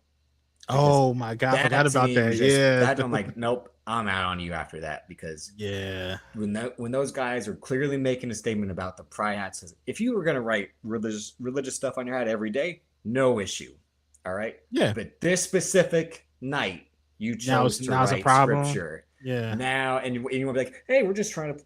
Why can't we just make it about baseball? I'm just trying to do my job or whatever. No. I can't co-sign. It helped. Can't have it both ways. It helped the next night when the Valkyries won, and like we did it for the gays because they had their Pride night or it was during. So it was like, see, you're getting shown up, by the team that's really successful. So the Giants are my Jets because it's like you and I have seen better days with them. Yep.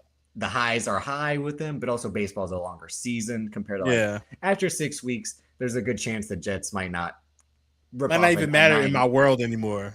Yeah, well, not rip off a 9-win streak or go 8-2 for the final 10 games and like get the playoff spot. But like, if you're gonna be this bad in July, I'm not gonna waste my time for August and then September just for you to be like, hey. Because they already were like, next year's schedule. I'm like, you giving up already? Or does every team release the schedule in July? I want to know because what's going on? For baseball, I give teams to the All-Star game to see if I care about them. If you're not good by the All-Star game, I don't care, brother. But like I said, every time I'd watch, they would either get shelled or kick the other team's ass. And I'm like, how can you be this? They're too high and cold, you're bro. Like, you look at a Giants score and be like, oh yeah, the day before they lost. Yeah, I forgot they were playing last night because I was watching Obsession and I turned on and they started beating Seattle even more. But I bet if I turned into today's score, I'd be like Seattle 10, San Francisco 3. And I'd be like, where were the bats at tonight? Where did you? But oh yeah, You're so it's streaky. just mainly the idea that like we're gonna overpay guys that no one wants, and be Absolutely. like, would you like a trade? Would you like to trade for these guys that no one signed? Can I Like, offer you yeah.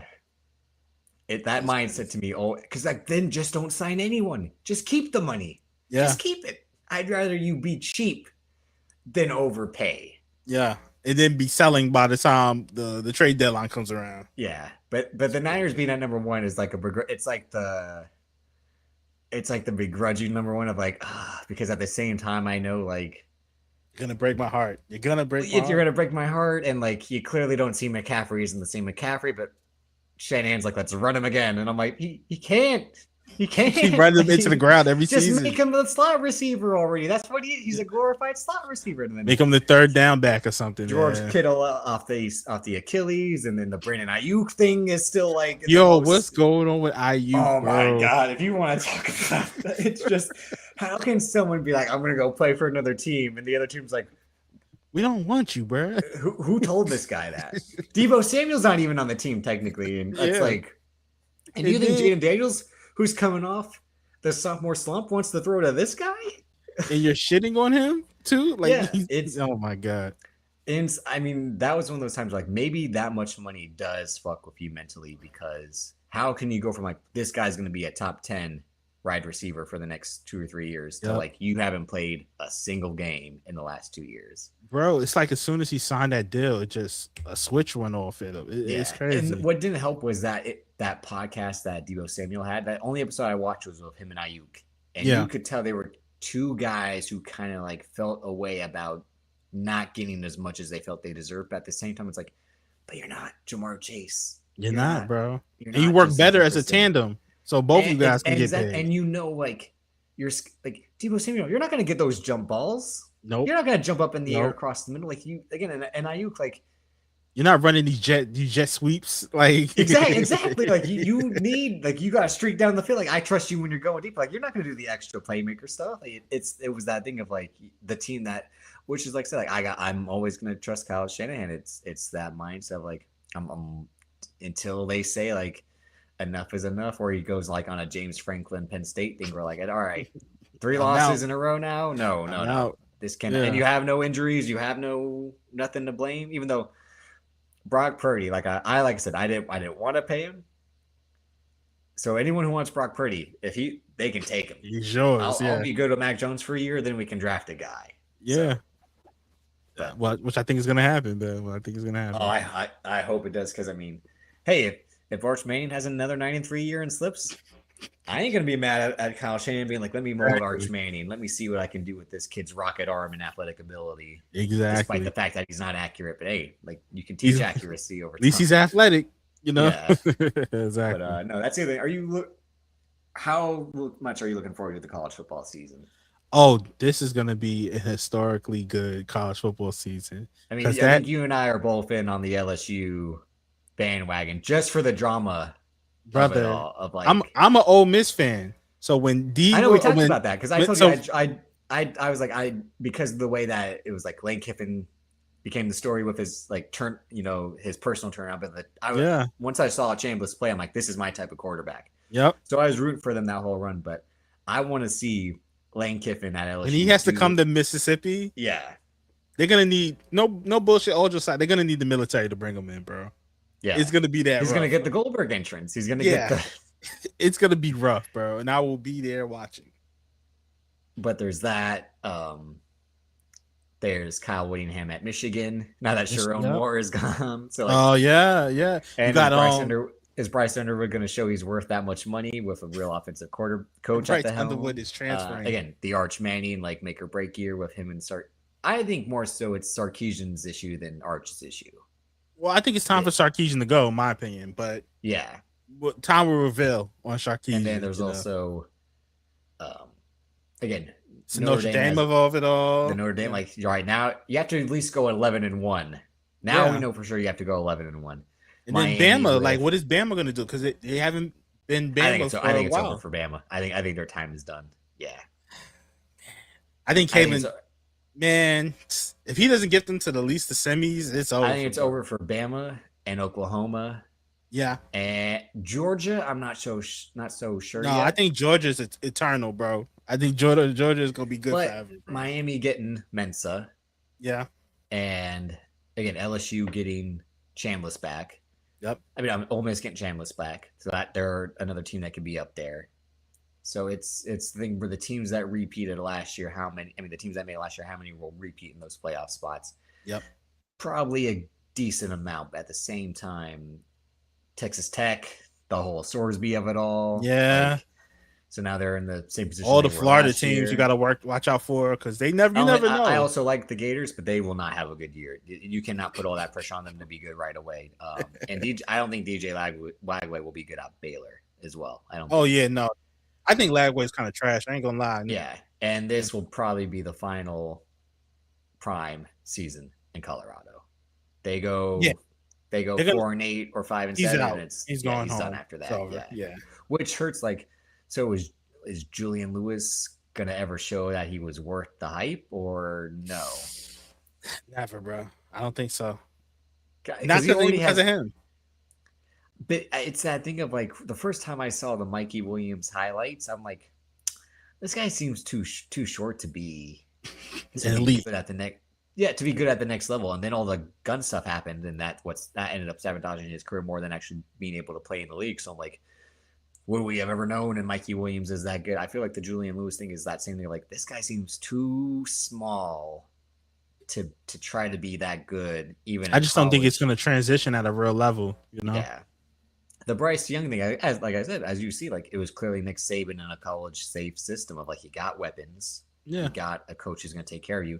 Then you go to a bad team like the Panthers. You get exposed for what you are. Your flaws are going to be, on the national level. But yeah, the college football season, I'm looking forward to. It's going to be so good, bro. I can't wait. I mean, that first week, and again, will this be the final Dabo Sweeney season in Clemson? Yeah.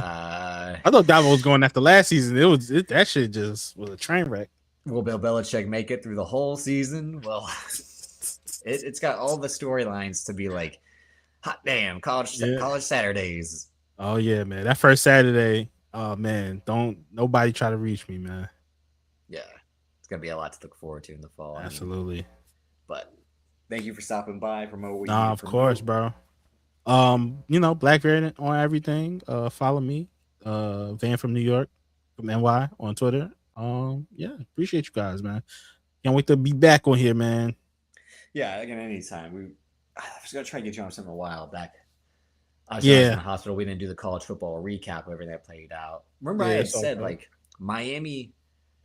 I said I think Miami could beat Ohio State if they got by Texas A&M. Did. But I didn't think they'd go all the way. Texas A&M is another team I'm looking forward to because I like Marcel Reed. Yeah, Marcel Reed. They can kind of get over the. I feel like he and Chambliss should be the Heisman front runners right away. Absolutely. But yeah, I didn't see it playing out the way it did with Miami making it all the way because I'm like, I feel like they could beat Ohio State just because I didn't believe in saying and all that.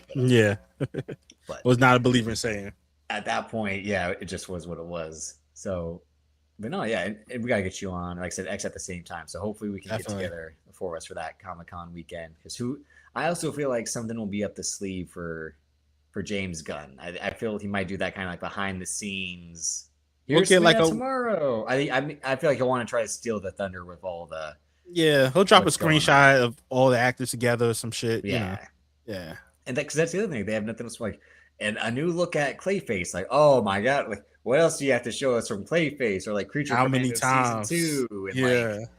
And we done had like 3 different teas for Clayface, bro. Like, we heard you the first time, bro. That's the problem with him being at the helm of DC. They just don't have anything else on the burner. I mean, what Marvel's done is spent the last 2 years taking stuff off their burner to put the primary focus on. So this is the make or break for them. But anytime, you're welcome. And like I said, tomorrow, appreciate it, man. The Hate Pod, Return I of the will Haters, be here Rise watching. of the Haters, Cody, Dre, and I, one-on-one, like y'all have been clamoring for, a match, years in the making. Yeah, it's the it's Okada Omega, the return like it was last year. Do we still have the same moves, the same spots? We're doing callbacks to spots. Yeah. We'll see. I mean, again, he was already shitting on Jay White, and I said, all right, you know what? Enough. I can't stand by that. I can't stand by you saying, "How can I hate Sami Zayn, but how can I like Jay White?" That does not stand. And I don't even hate Sami Zayn. I just thought the title win was ridiculous. That was my point. So Cody Dre will return tomorrow. Banks and I will probably be back next week talking about Odyssey because we'll both have seen it by then. Because I'll be seeing Odyssey tomorrow. I was thinking of like trying to plan this weekend. I'm like, all right, how do I fit 3 hours into my schedule? How I maneuver this, yeah. And some other movie news that we didn't put on today's show. But Van, thank you for joining me, and we'll see you all next time. It's all England.